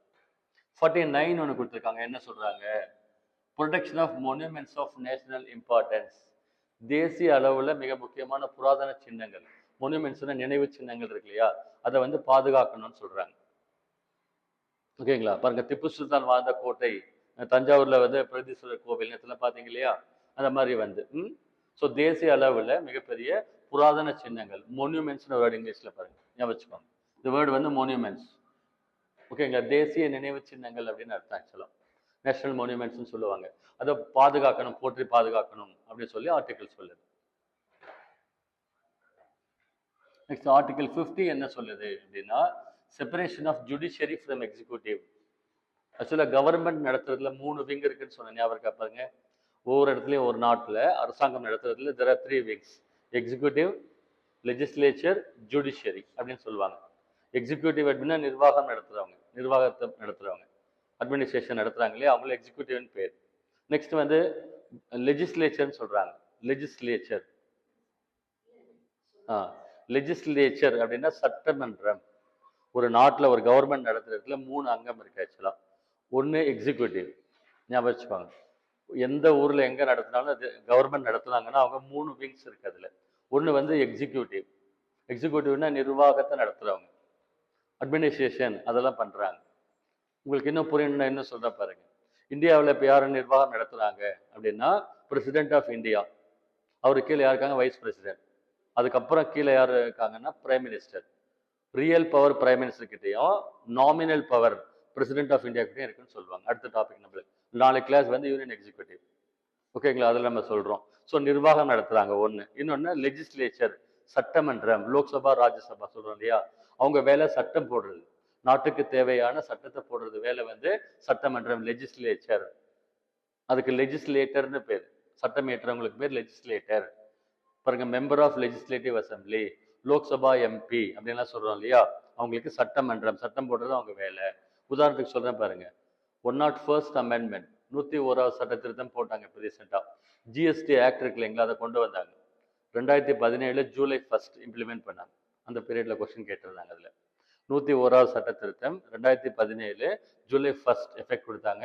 ஜிஎஸ்டி ஆக்ட்னு அதுக்கு பேர் ஆக்சுவலாக. அந்த டேட்லேருந்து ஜிஎஸ்டி ஃபுல்லாக எல்லாம் ஃபைல் பண்ணணும் அப்படின்னு கொண்டு வந்தாங்க. அந்த ஜிஎஸ்டி ஆக்ட் சட்டம் போட்டாங்க இல்லையா, எங்கே போட்டாங்க? லோக்சபாவில், ராஜ்யசபாவில் போட்டாங்க. அதான் லோக்சபா, ராஜ்யசபா. அது நம்ம அடுத்த டாப்பிக்ல ஃபுல்லாக கிளாஸே அதுதான் உங்களுக்கு. பார்லிமெண்ட் பற்றி ஃபுல்லாக எக்ஸ்பிளைன் பண்ணுறேன், சரிங்களா? 2 அவை இருக்கு இல்லையா, லோயர் ஹவுஸ், அப்பர் ஹவுஸ். சில இஷ்யூஸ் வந்து லோயர் ஹவுஸில் ஸ்டார்ட் பண்ணுவாங்க, சிலது அப்பர் ஹவுஸில் பண்ணலாம், சிலது எங்கே வேணால் பண்ணலாம். பட் 2 ஹவுஸ்லேயும் பாஸ் ஆகும். லோயர் ஹவுஸ், அப்பர் ஹவுஸ், அதுக்கடுத்து பிரசிடென்ட் ஆஃப் இந்தியா. அவர் சைன் பண்ணால் வேலை முடிஞ்சது. டேட் போட்டு இந்த டேட்லேருந்து அப்படின்னாக்க அமல் பண்ணிடுவாங்க, எஃபெக்ட்னு சொல்லுவாங்க. அது ஜிஎஸ்டி ஆக்ட். ஸோ 2வது லெஜிஸ்லேச்சர் சொன்னோம் இல்லையா, அவங்களுக்கு பேர் சட்டமன்றம். அவங்களுக்கு என்ன வேலை? சட்டம் போடுறது, நாட்டுக்கு தேவையான சட்டத்தை போடுறது அவங்களுடைய வேலை. உதாரணத்துக்கு ஜிஎஸ்டி. அப்புறம் பார்த்தா ஹெல்மெட்டுக்கு இப்போ போட்டிருக்காங்க இல்லையா, ஹெல்மெட் சட்டம். ஹெல்மெட் வந்து போட்டு வரலன்னாக்கா பில் போட்டிருக்காங்க இல்லையா, இந்த மாதிரிலாம் வந்து சட்டம் போடுறாங்க. அந்த சட்டம் போட்டாங்க இல்லையா, அதை எக்ஸிக்யூட் பண்ணுறது தான் எக்ஸிக்யூட்டிவ் வேலை. அதை நிர்வாகம் நடத்துறது தான் நிர்வாகத்தினுடைய வேலை. சட்டம் போட்டது, ஹெல்மெட் போடலன்னா 1000 ரூபாய் ஃபைன் அப்படின்னு சட்டம் கொண்டு வந்தது சட்டமன்றத்தில். எக்ஸிக்யூட் பண்ணுறது யார்? Police, district administration. அவங்க இருக்கிற போலீஸ். அந்த துறைக்கு யார் இன்சார்ஜ்? டிராஃபிக் இன்சார்ஜ் யார் இருக்கிறாங்களோ அவங்க. அந்த சட்டம் பார்ப்பா எப்படி இருக்குது, ஹெல்மெட் போடாமல் இருந்ததுன்னா 1000 ரூபாய் ஃபைன் போடுறாங்க. அங்கே பாருங்க, காரில் நின்றுருப்பாங்க, பார்த்தீங்களா இல்லையா? இதுதான் வேலை ஆக்சுவலாக. 2வது அதுக்கு பேர் லெஜிஸ்லேச்சர், சட்டமன்றம்னு பேர். 3வது வந்து ஜுடிஷியரின்னு சொல்லுவாங்க, நீதித்துறை. ஜுடிஷியரின்னு பேர் ஆக்சுவலாக, நீதித்துறை. இப்போ என்ன பிரச்சனை வருது? நான் கட்ட மாட்டேன், நான் எது கட்டணும், என்கிட்ட கையில் காசு இல்லைன்னு சொல்கிறான். இல்லைப்பா நீ வந்து ஹெல்மெட் மீறிட்டு 1000 ரூபாய் கட்டணும்னு சொல்கிறான். இப்போ பிரச்சனையாகுது. என்ன ஆகுது ஆக்சுவலாக? அடுத்து அவன் என்ன பண்ணுவான்? கோர்ட்டு தான் டிசைட் பண்ணும். ப்ராப்ளம் வந்தால், ஏதாவது ஒரு பிரச்சனை ஆச்சு அப்படின்னா யார்? ஜட்ஜுக்கிட்ட தான் போவோம். சரியா தப்பா சொல்லுங்க. நம்ம சொன்னால் கேட்க மாட்டோம், ஜட்ஜு சொன்னால் கேட்டாகணும். கேட்கலத்துக்கு உள்ள வச்சுருவாங்க. சரியா? இந்த 3 விங் இருக்கு ஆக்சுவலாக. இந்த 3 விங்கும் இன்டர்பிளே தான் சொல்லுவாங்க ஆக்சுவலாக, அதை சேருது ஆக்சுவலாக. அதில் வந்து ஆரம்ப காலகட்டத்தில் எக்ஸிக்யூட்டிவ் இருக்கு இல்லைங்களா, அதுவும் இன்னொன்று வந்து என்ன சொன்னோம், ஜுடிஷியரி, நீதித்துறை. ரெண்டும் ஒரே ஆள் பார்ப்பாங்க ஆரம்ப காலகட்டத்தில்.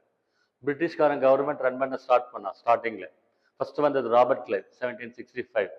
அதுக்கு அடுத்து வந்தது வந்து வாரன் ஹேஸ்டிங்ஸ். பாருங்க, மெயின்ஸில் கொஸ்டின் கேட்டிருந்தாங்க. மெயின்ஸில் வாரன் ஹேஸ்டிங்ஸ் வந்தார். டிஸ்ட்ரிக்ட் கலெக்டர்ன்ற போஸ்ட் ஃபர்ஸ்ட் கிரியேட் பண்ணது வாரன் ஹேஸ்டிங்ஸ். வாரன் ஹேஸ்டிங்ஸ் வந்த பீரியட் வந்து 1773 to 1784. சரிங்களா? இந்தியாவில் பிரிட்டிஷ்காரங்க தி ஸ்டார்டட் ரன்னிங் கவர்மெண்ட், அரசாங்கம் நடத்த ஆரம்பிச்சாங்க. அப்போ அவங்க தான் நடத்துனாங்க. அதுக்கு முன்னே இருந்த அரசாங்கம் வந்து ஸ்டேபிள் கவர்மெண்ட், லா அண்ட் ஆர்டர்லாம் அவங்களுக்கு இல்லை. சும்மா ராஜா மன்னராட்சி அவங்க நடத்திக்கிட்டு இருந்தாங்க. Set of rules, written document, procedure அந்த மாதிரிலாம் எதுவும் கிடையாது. சும்மா அப்படியே கவர்மெண்ட் ரன் பண்ணிட்டு இருந்தாங்க. பிரிட்டிஷ்காரன் வந்த பின்னால தான் brought throughout இந்தியா வந்து சிங்கிள் லா, ஒரு யூனிஃபார்ம் அட்மினிஸ்ட்ரேஷன்லாம் கொண்டு வந்தான். அப்போ அதெல்லாம் கொண்டு வந்தான். என்ன சொன்ன பாருங்க, டிஸ்ட்ரிக்ட் கலெக்டர் போஸ்ட் யாரை கிரியேட் பண்ணாங்க? Warren Hastings. அவர் தான் கிரியேட் பண்ணார். அந்த போஸ்ட்லாம் இது வரைக்கும் கன்டினியூ பண்ணிட்டு இருக்காங்க. அப்போ ஆரம்பிக்கும் பொழுது, இந்த வாரன் ஹேஸ்டிங்ஸ் ஆரம்பிக்கும் பொழுது போஸ்ட்டுக்கு பேர் டிஸ்ட்ரிக்ட் கலெக்டர். ஓகேங்களா? டிஸ்ட்ரிக்ட் கலெக்டர் தான் அவருடைய என்ன வேலை அப்படின்னா ரெவென்யூ அட்மினிஸ்ட்ரேஷன் சொல்லுவாங்க. அந்த ஏரியாவில் இருக்கக்கூடிய எல்லா கவர்மெண்ட்டுக்கு என்ன இன்கம் வரணும், மரம் கணக்கு, செடி கணக்கு, விளைச்சல் கணக்கு, அக்ரி, இதுதான் அவருடைய வேலை. ஆனால் அவருக்கு இன்னொரு அடிஷ்னல் வேலை என்ன சொன்னாங்க, ஜுடிஷியரியும் அவரே தான் பார்த்தாரு. அவரே மேஜிஸ்ட்ரேட்டாகவும் செயல்படுவார். ஆக்சுவலி அவர் வந்து எக்ஸிக்யூட்டிவ் ஃபங்க்ஷன் பண்ணுறாரு. ஆரம்ப காலகட்டத்தில் ஜுடிஷியரியும் ரெண்டையும் சேர்த்து தான் பார்த்தார். அவரே தான் மேஜிஸ்ட்ரேட். டிஸ்ட்ரிக்ட் லெவலில் ஏதாவது கேஸ் கீஸ் வருதுன்னா அவரே தான் பார்ப்பார். ஸோ ஜுடிஷியரியும் எக்ஸிக்யூட்டிவும் ஒன்றா இருந்ததுன்னு சொல்கிறோம் ஸ்டார்டிங்கில். அதை என்ன சொல்கிறாங்க பாருங்கள், தனியாக பிரிக்கணும், அந்த விங்கு வேற இந்த விங்கு வேறேன்னு சொல்கிறாங்க. பிரிக்கணும்னு சொல்கிறாங்க. இப்போ பிரிச்சுட்டாங்க எல்லாம். இப்போ எல்லாம் தனி விங். ஜுடிஷியரி இப்போ சுப்ரீம் கோர்ட் தனியாக வந்துருச்சு, எக்ஸிக்யூட்டிவ் வேறு, சுப்ரீம் கோர்ட் வேறு இப்போ தனியாக வந்துருச்சு. அப்போ வந்து 1950 போடும்போது சொல்லியிருந்தாங்க, separation of judiciary from executive, நிர்வாகத்துறையிலேருந்து நீதித்துறை தனியாக பிரிக்கணும் அப்படின்னு சொல்லியிருந்தாங்க ஆக்சுவலாக. சரியா? 51 அப்படின்னு ஒன்று இருக்குது. அப்படின்னா என்ன? Promotion of international peace and security. நம்ம நாடு வந்து இந்தியா நாடு, உலகத்தில் இருக்கிற ஒரு 500 நாடுகளில் நம்ம நாடு ஒன்று. இருந்தாலும் என்ன சொல்கிறோம், சர்வதேச அமைதி மற்றும் பாதுகாப்பு. எல்லா நாட்டு மக்களும் எப்படி ஒரு வீட்டில் ஒரு ஊரில் எல்லாரும் அட்ஜஸ்ட் பண்ணி முன்ன பின்ன இருந்தாலும் அட்ஜஸ்ட் பண்ணிட்டு ஒருத்தருக்கு ஒருத்தர் ஒத்து போய் அமைதியாக வாழணும்னு சொல்கிறோம் இல்லையா, அந்த மாதிரி உலகமாக வந்து அமைதியாக பாதுகாப்பாக வாழணும், அதுக்குரிய முயற்சிகளை நாடு எடுக்கணும்னு சொல்கிறாங்க.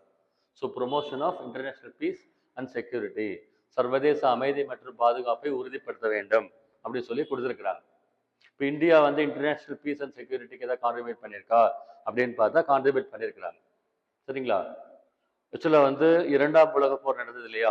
இரண்டாம் உலகப் போர் நடந்த பின்னால் 1945ல ஹிரோஷிமா நாகசாமியில குண்டு போட்டாங்கன்னு கேள்விப்பட்டீங்களா? ஜெயிச்ச கண்ட்ரிஸ் தோத்த கண்ட்ரிஸ் ஒரு லிஸ்ட் எடுத்தாங்க இல்லையா? ஜெயிச்ச கண்ட்ரிஸ் யாரு? ஆக்சுவலாக ரஷ்யா, இங்கிலாந்து, அமெரிக்கா, பிரான்ஸ், இந்த 4 கண்ட்ரிஸ் ஜெயிச்ச கண்ட்ரிஸ். தோத்த கண்ட்ரிஸ் இந்த பக்கம் இருந்தாங்க. தோத்த கண்ட்ரிஸ் விடுங்க, அவங்க லாஸ் ஆகிட்டாங்க, பற்றி யாரும் பேச தேவையில்லை. இந்த ஜெயிச்ச கண்ட்ரிஸ் இருக்காங்க இல்லையா? அதில் வந்து இங்கிலாந்து ஒரு நாடு, அந்த காலத்துலேருந்தே பயங்கர டாப். ஆறாறு படம் பார்த்தீங்கல்ல, இங்கிலாந்துன்ற ஒரு நாடு உலகத்திலே ரொம்ப டாப் கிளாஸ் கண்ட்ரி. அன்றைக்கு இன்னைக்கு வரைக்குமே கடல் வலிமை வந்து நம்பர் 1 வேர்ல்டில் வச்சிருந்த ஒரே கண்ட்ரி வந்து இங்கிலாந்து. உலகம் ஃபுல்லாக போய் ஆண்டவங்க வந்து இங்கிலாந்து. இன்னொன்று பிரான்ஸ் இருக்கு, அதை விடுங்க. ரஷ்யா, அமெரிக்கா அப்படின்னு 2 நாடுகள் வந்து இரண்டாம் உலக போருக்கு பின்னால் மிகப்பெரிய சக்தியாக உருவெடுத்துச்சு. ரஷ்யா அவங்க கொள்கை வேற, அமெரிக்கா இவங்க கொள்கை வேற. அவங்க கம்யூனிச நாடு, இவங்க வந்து பார்த்தீங்கன்னா முதலாளித்துவ நாடு, கேபிட்டலிசம் சொல்லுவாங்க. அவங்க கொள்கை வேற, இவங்க கொள்கை வேற. அந்த பக்கம் ரஷ்யாவும் இந்த பக்கம் அமெரிக்காவும் 2 விங்கா உருவானாங்கன்னு சொல்றேன். உலகத்துல இரண்டாம் உலக போருக்கு பின்னால 2 பவர் சென்டர் உருவாச்சு. ஒன்று ரஷ்யா, அவங்க ஃபாலோ பண்றது கம்யூனிசம், கம்யூனிஸ்ட் நாடுகள் அந்த பக்கம் அலைன் ஆனாங்க. இந்த பக்கம் அமெரிக்கா, அமெரிக்கா பின்னாடி அலைன் ஆனாங்க. ஓகேங்களா? அதுக்கு தான் கோல்டு வார் அப்படின்னு பேர். கோல்டு வார் கேள்விப்பட்டிருக்கீங்களா? 2 நாடுகளும் உள்ளுக்குள்ள பேசிப்பாங்க, உள்ளுக்குள்ள ஏதாவது பண்ணிக்கிட்டு ஆப்போஸ் பண்ணிக்கிட்டே இருப்பாங்க. இந்தியா பாகிஸ்தான் இப்போ இருக்கிற மாதிரி அப்போ இருந்தது ஆக்சுவலா. இதுக்கு கோல்டு வார் எரா அப்படின்னு சொல்லி சொல்லுவாங்க. இந்தியா வந்து எப்பயுமே அமைதியை விரும்பும் நாடு. நேரு மாமா வந்து ரோஸ் வச்சிருந்தாரு, நம்ம மகாத்மா காந்தி அதுக்கு மேல இல்லையா? உயிர்களை கூட கொல்லக்கூடாதுன்னு சொல்றோம். இந்த மாதிரி நம்ம கண்ட்ரில வந்தவங்க. ஸோ நம்ம வந்து அமைதியை விரும்பக்கூடிய நாடு. அதனால அமெரிக்கா கூடயோ ரஷ்யா கூடயோ அலைன் ஆக வேண்டாம், சேர வேண்டாம், அணி சேர வேண்டாம் அப்படின்னு சொல்லிட்டு புதுசா 3ஆவதா ஒரு பாடி கிரியேட் பண்ணாங்க. அணி சேரா நாடுகளின் கூட்டமைப்புன்னு அதுக்கு பேர். ஆக்சுவலா இங்கிலீஷ்ல நான் அலைன்டு மூவ்மெண்ட்னு பேர், நாம் அப்படின்னு சொல்லுவாங்க. 1967ல கொண்டு வந்தாங்க அந்த பாடி. 1967ல் ஒரு 4 உலக நாட்டு தலைவர்கள் சேர்ந்து, நம்ம நேரு முன்னாள் இருந்தார். ஓகேங்களா? அதுக்கு பேர் நாம் அப்படின்னு பேர், NAM, நாம், அன்னி சேரா நாடுகளின் கூட்டமைப்பு அப்படின்னு பேரு. அதுல ஒரு 150 கண்ட்ரிஸ் இருக்காங்க. அவங்களுக்கு இந்த கேங்கிங் வாரதெல்லாம் அவங்களுக்கு பிடிக்கல அப்படின்னு சொல்லுவாங்க. ஸோ அதை உருவாக்கின பங்கு வந்து நம்ம நாட்டை சேரும். ஜவஹர்லால் நேரு ஃபுல்லாக முன்னே நின்றார். அதே மாதிரி இன்னொன்று 1955ல் பஞ்சசீல கொள்கைன்னு ஒன்று பக்கத்தில் சைனா கூட போட்டுக்கிட்டாங்க. நம்ம பக்கத்தில் சைனா இருக்கு இல்லைங்களா, சீன நாடு இருக்கு இல்லையா, அண்டை நாடுகள் சண்டை வரதுக்கு வாய்ப்பு இருக்கு இல்லையா. அதனால என்ன பண்ணாங்கன்னா இங்கே அங்கே 2 பேரும் சேர்ந்து, அதுக்கு பேர் பஞ்சசீல கொள்கைன்னு பேர், பஞ்சசீல் அப்படின்னு சொல்லுவாங்க. 1955ல் போட்டேன், நான் ஸ்கூல் புக்லேயே படிச்சிருக்கேன். பஞ்சசீல கொள்கை அப்படின்னு 9th 10th போர்ஷனில் வரும். அந்த பஞ்சசீல கொள்கையில் என்ன போட்டாங்க அப்படின்னா, இந்தியாவுக்கும் சைனாவுக்கும் நான் வந்து என் பார்டரை தாண்டி உங்ககிட்ட வர மாட்டேன், நீ உன்னை தாண்டி என்கிட்ட வரக்கூடாது, தொந்தரவு பண்ணக்கூடாது, இல்லை ஒரு 5 பாயிண்ட் போட்டிருந்தேன். அதுதான் பஞ்சசீல கொள்கைன்னு பேர். ஆனால் திருப்பி சண்டை போட்டு 1962ல் இந்தியா சைனா வாரெலாம் வந்தது. ஸோ அப்படி சொல்கிறோம். ஸோ இது வந்து ஆர்டிகிள் வந்து 51 வரைக்கும் பார்த்துருக்கோம். சரியா? ஆர்டிகிள் 51 இது வந்து கொஞ்சம் ஃபர்ஸ்ட் டைம் படிக்கிறீங்க, ரீகேப்சர் ட்ரை பண்ணுங்க. நான் கொஞ்சம் லைன் அப் நல்லா கொடுத்துருக்கிறேன். நான் இப்போ எப்படி ரீகேப் பண்ணுறதுன்னு சொல்லி காட்டியிருக்கேன். கேட்டால் மைண்டில் ஞாபகம் இருக்கணும். ஒவ்வொரு ஆர்டிகளுக்குள்ள இன்னும் கூட டெப்த்தாக இருக்கு. ஆக்சுவலாக உள்ள என்ன இருக்குது ஏது இருக்குது அப்படின்னு சொல்லியிருக்கு, நம்ம பார்க்கலாம்.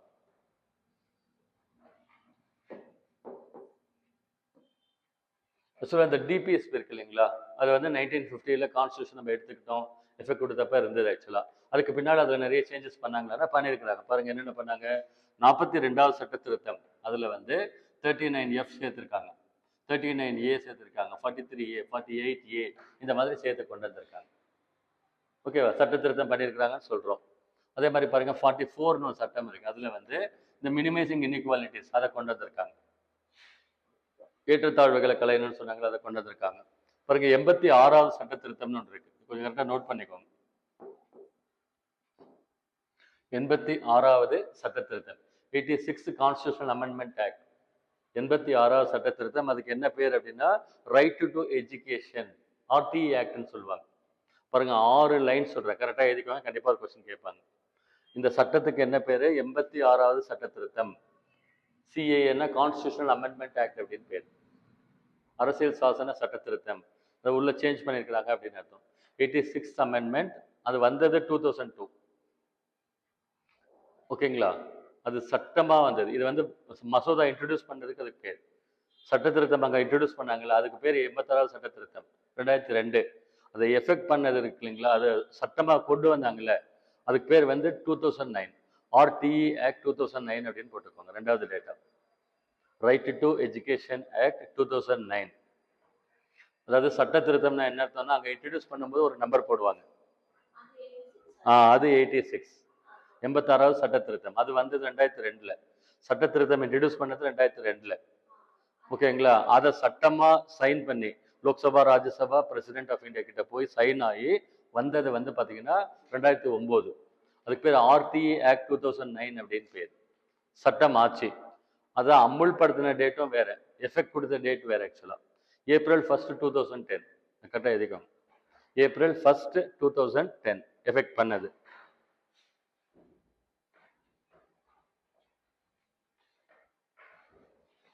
சரியா?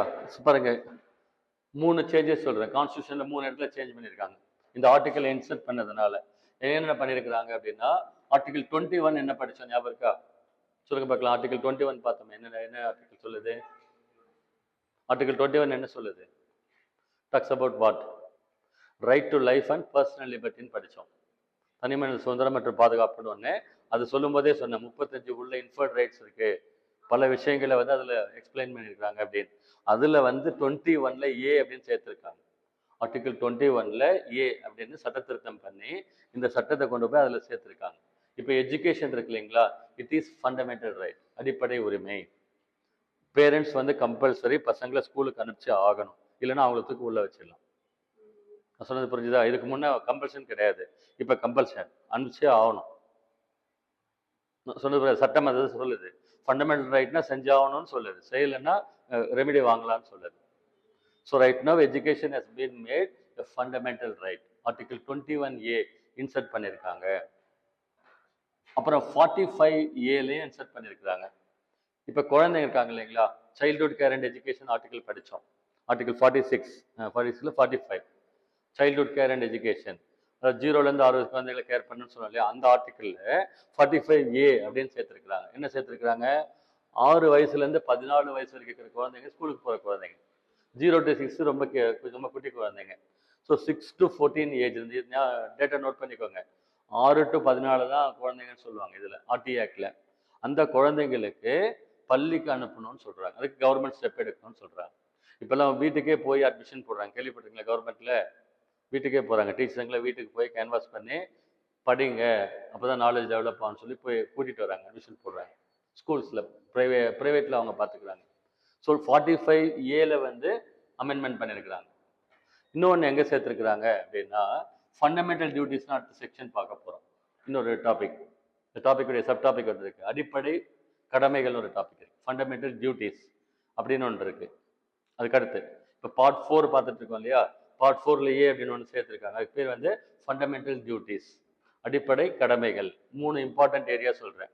அடிப்படை உரிமைகள், அரசு நெறிமுறை கோட்பாடுகள், அதுக்கடுத்து அடிப்படை கடமைகள். ஃபண்டமெண்டல் டியூட்டிஸ் இன்னொரு செக்ஷன் 4A அப்படின்னு இருக்கு. அதில் 10 டியூட்டிஸ் கொடுத்துருக்காங்க. ஒரு குடிமகனா நம்மளுக்கு என்னென்ன கடமைகள் இருக்கு பாருங்க. தேசிய சின்னத்தை பாதுகாப்பேன், நாட்டுக்கு தேவைப்படும் பட்சத்தில் நான் வந்து மிலிட்டரிக்கு வருவேன், பொது சொத்தை குந்தக விளைவிக்க மாட்டேன், பெண்களை இழிவா நடத்த மாட்டேன், என்விரான்மெண்ட்டை தூண்டு மாட்டேன் அப்படின்னா அதில் டியூட்டிஸ் இருக்கு, ஃபண்டமெண்டல் டியூட்டிஸ் அப்படின்னு. அதில் 10 டியூட்டிஸ் கொடுத்துருக்குறாங்க. இப்போ அதில் 11வது ஆட் பண்ணியிருக்காங்க. இது 51ல A அப்படின்னு இருக்கு, அதில் K அப்படின்னா 11 வரும், 11A அல்பபெட்டில். இது கரெக்டாக இப்படியே கேட்பாங்க, அந்த இனிஷியலோட கேட்டிருக்காங்க. ஓகேங்களா? 51ல A, அதில் K அப்படின்ற ஆர்டிக்கல், இந்த 11வது டியூட்டி. இப்போ என்ன டியூட்டி அப்படின்னா, it is the duty of the parents to send their children to school without fail அப்படின்னு சொல்லி ஃபண்டமெண்டல் டியூட்டிஸில் ஆட் பண்ணியிருக்காங்க. ஸோ இப்போ மொத்தம் 11 டியூட்டிஸ் இருக்கு, ஃபண்டமெண்டல் டியூட்டிஸ். ஸோ 6 டேட்டா சொன்னேன். 86 அமெண்ட்மெண்ட் 2002, ஆக்ட் வந்தது ஆர்டி ஆக்ட் 2009, எஃபெக்ட் கொடுத்தது வந்து April 1, 2010. ஆர்டிகல்ஸ் சேஞ்ச் பண்ணியிருக்கிறது 21A, 45A, 51ல ஏல K.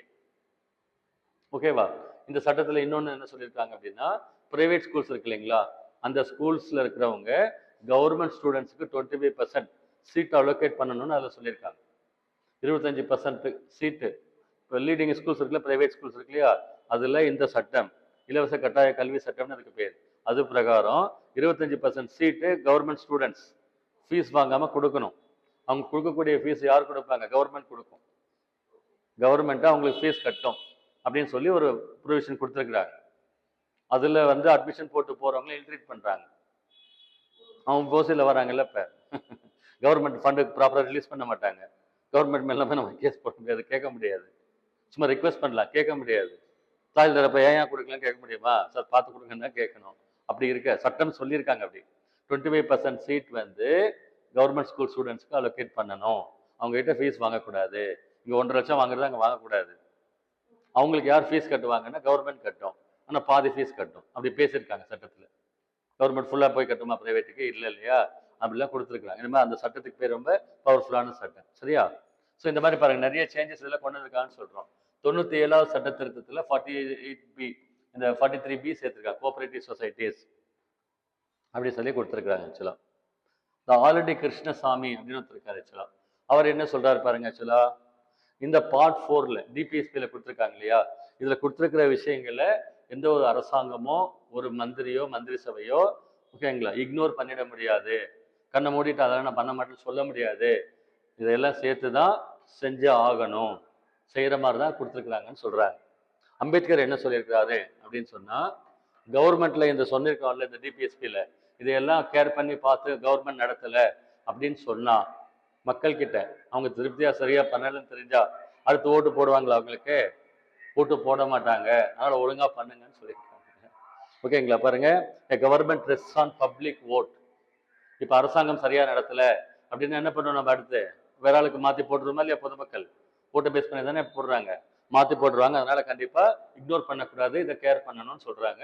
கவர்மெண்ட் ஆனால் கேர் பண்ணியிருக்கு. ஆக்சுவலாக இப்போ நம்ம பார்த்தோம் அந்த ஆர்டிகல் 36லேருந்து 51 வரைக்கும் பார்த்தோம் இல்லையா, அந்த ஆர்டிகிள்ஸை ஓகேங்களா 3 வகையாக பிரிச்சிருக்கிறாங்க.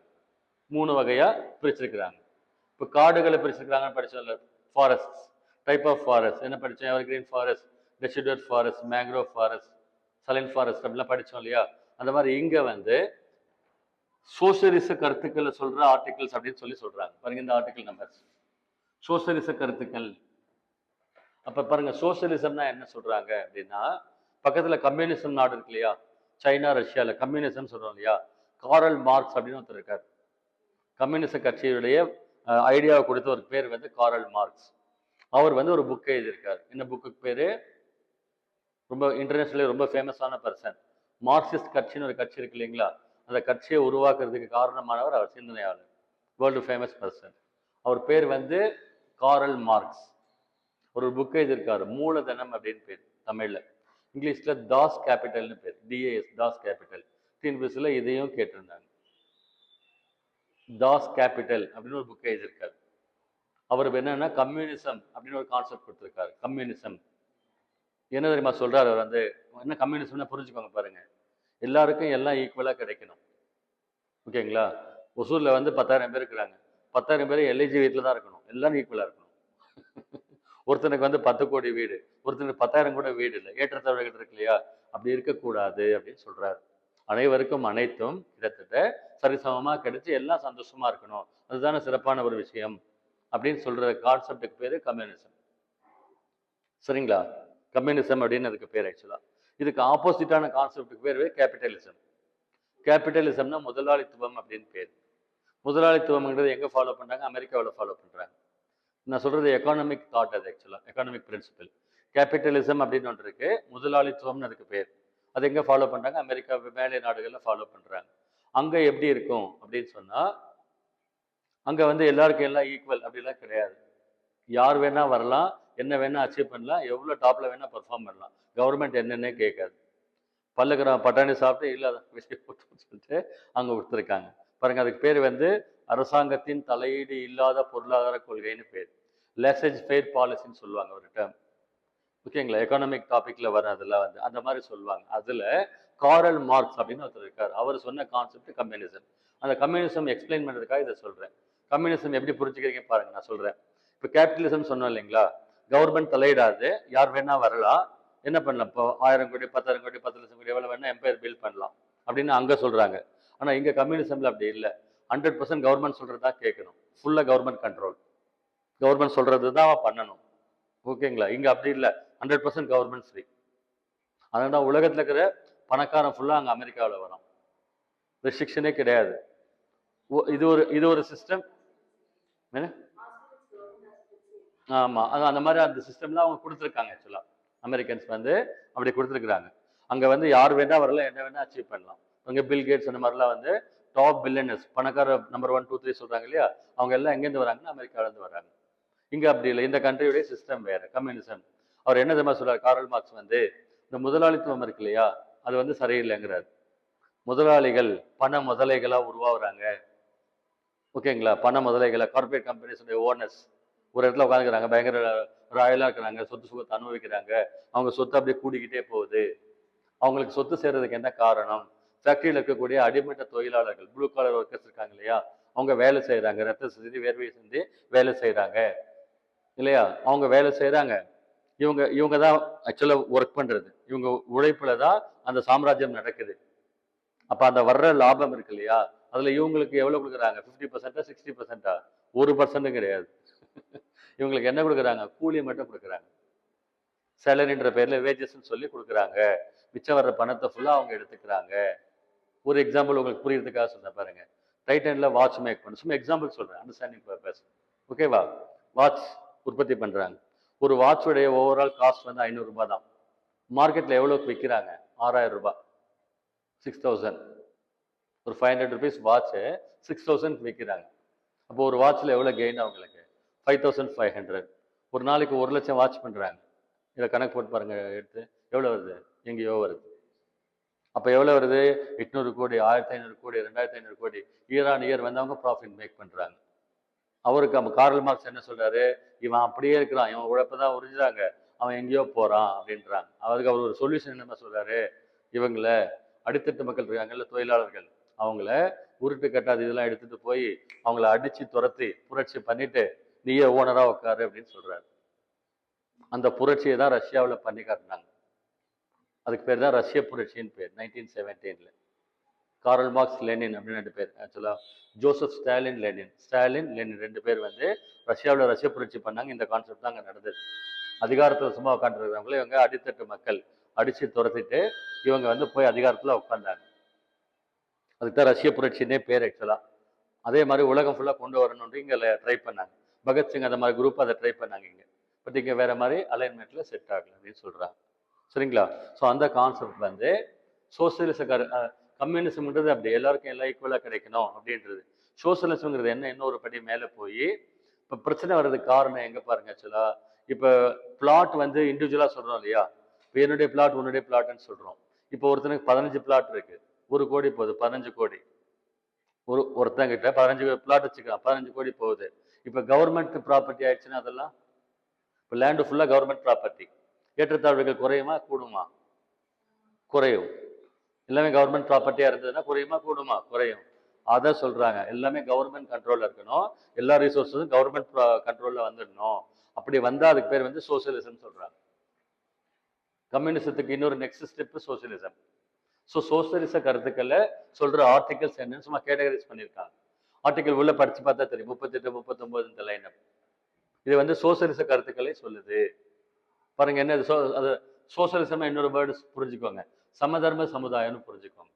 சோசியலிசம் என்ன? சமதர்ம சமுதாயம். பாருங்க அங்க ரஷ்யாவில் கம்யூனிசம் இருக்கு இல்லைங்களா, அங்க உண்மையிலேயே ப்ராப்பரா கவர்மெண்ட் கண்ட்ரோல்ல வச்சிருக்கிறாங்க. கவர்மெண்ட் எல்லாரையும் கேர் பண்ணுது, ரிசோர்சஸ் ஃபுல்லா கவர்மெண்ட் கண்ட்ரோல் வச்சிருக்கிறாங்க. இங்க நம்ம வந்து என்ன சொல்றாங்க அப்படின்னாக்க சமாதானபுரம் கேள்விப்பட்டிருக்கீங்களா? அது என்ன பேரு? சமாதானபுரமா? அது வீடு கட்டி கொடுத்துருக்காங்க இல்லையா கவர்மெண்ட்ல, அதுக்கு என்ன பேர் ஆக்சுவலா?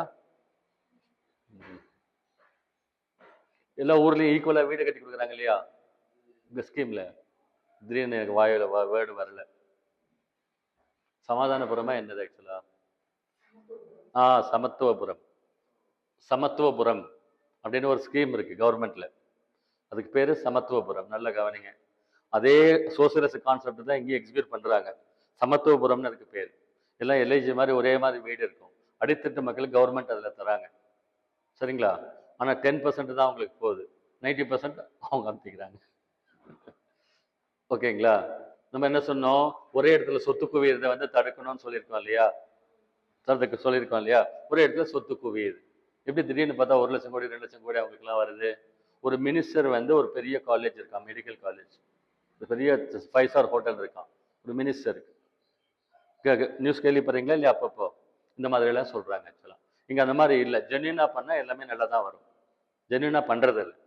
அதுக்கு பேர் வச்சிருக்கிறாங்க ஆக்சுவலாக, சமத்துவபுரம்னு வச்சிருக்கிறாங்க. ஒரு 10 பேர் கூப்பிட்டு கொடுக்குறாங்க.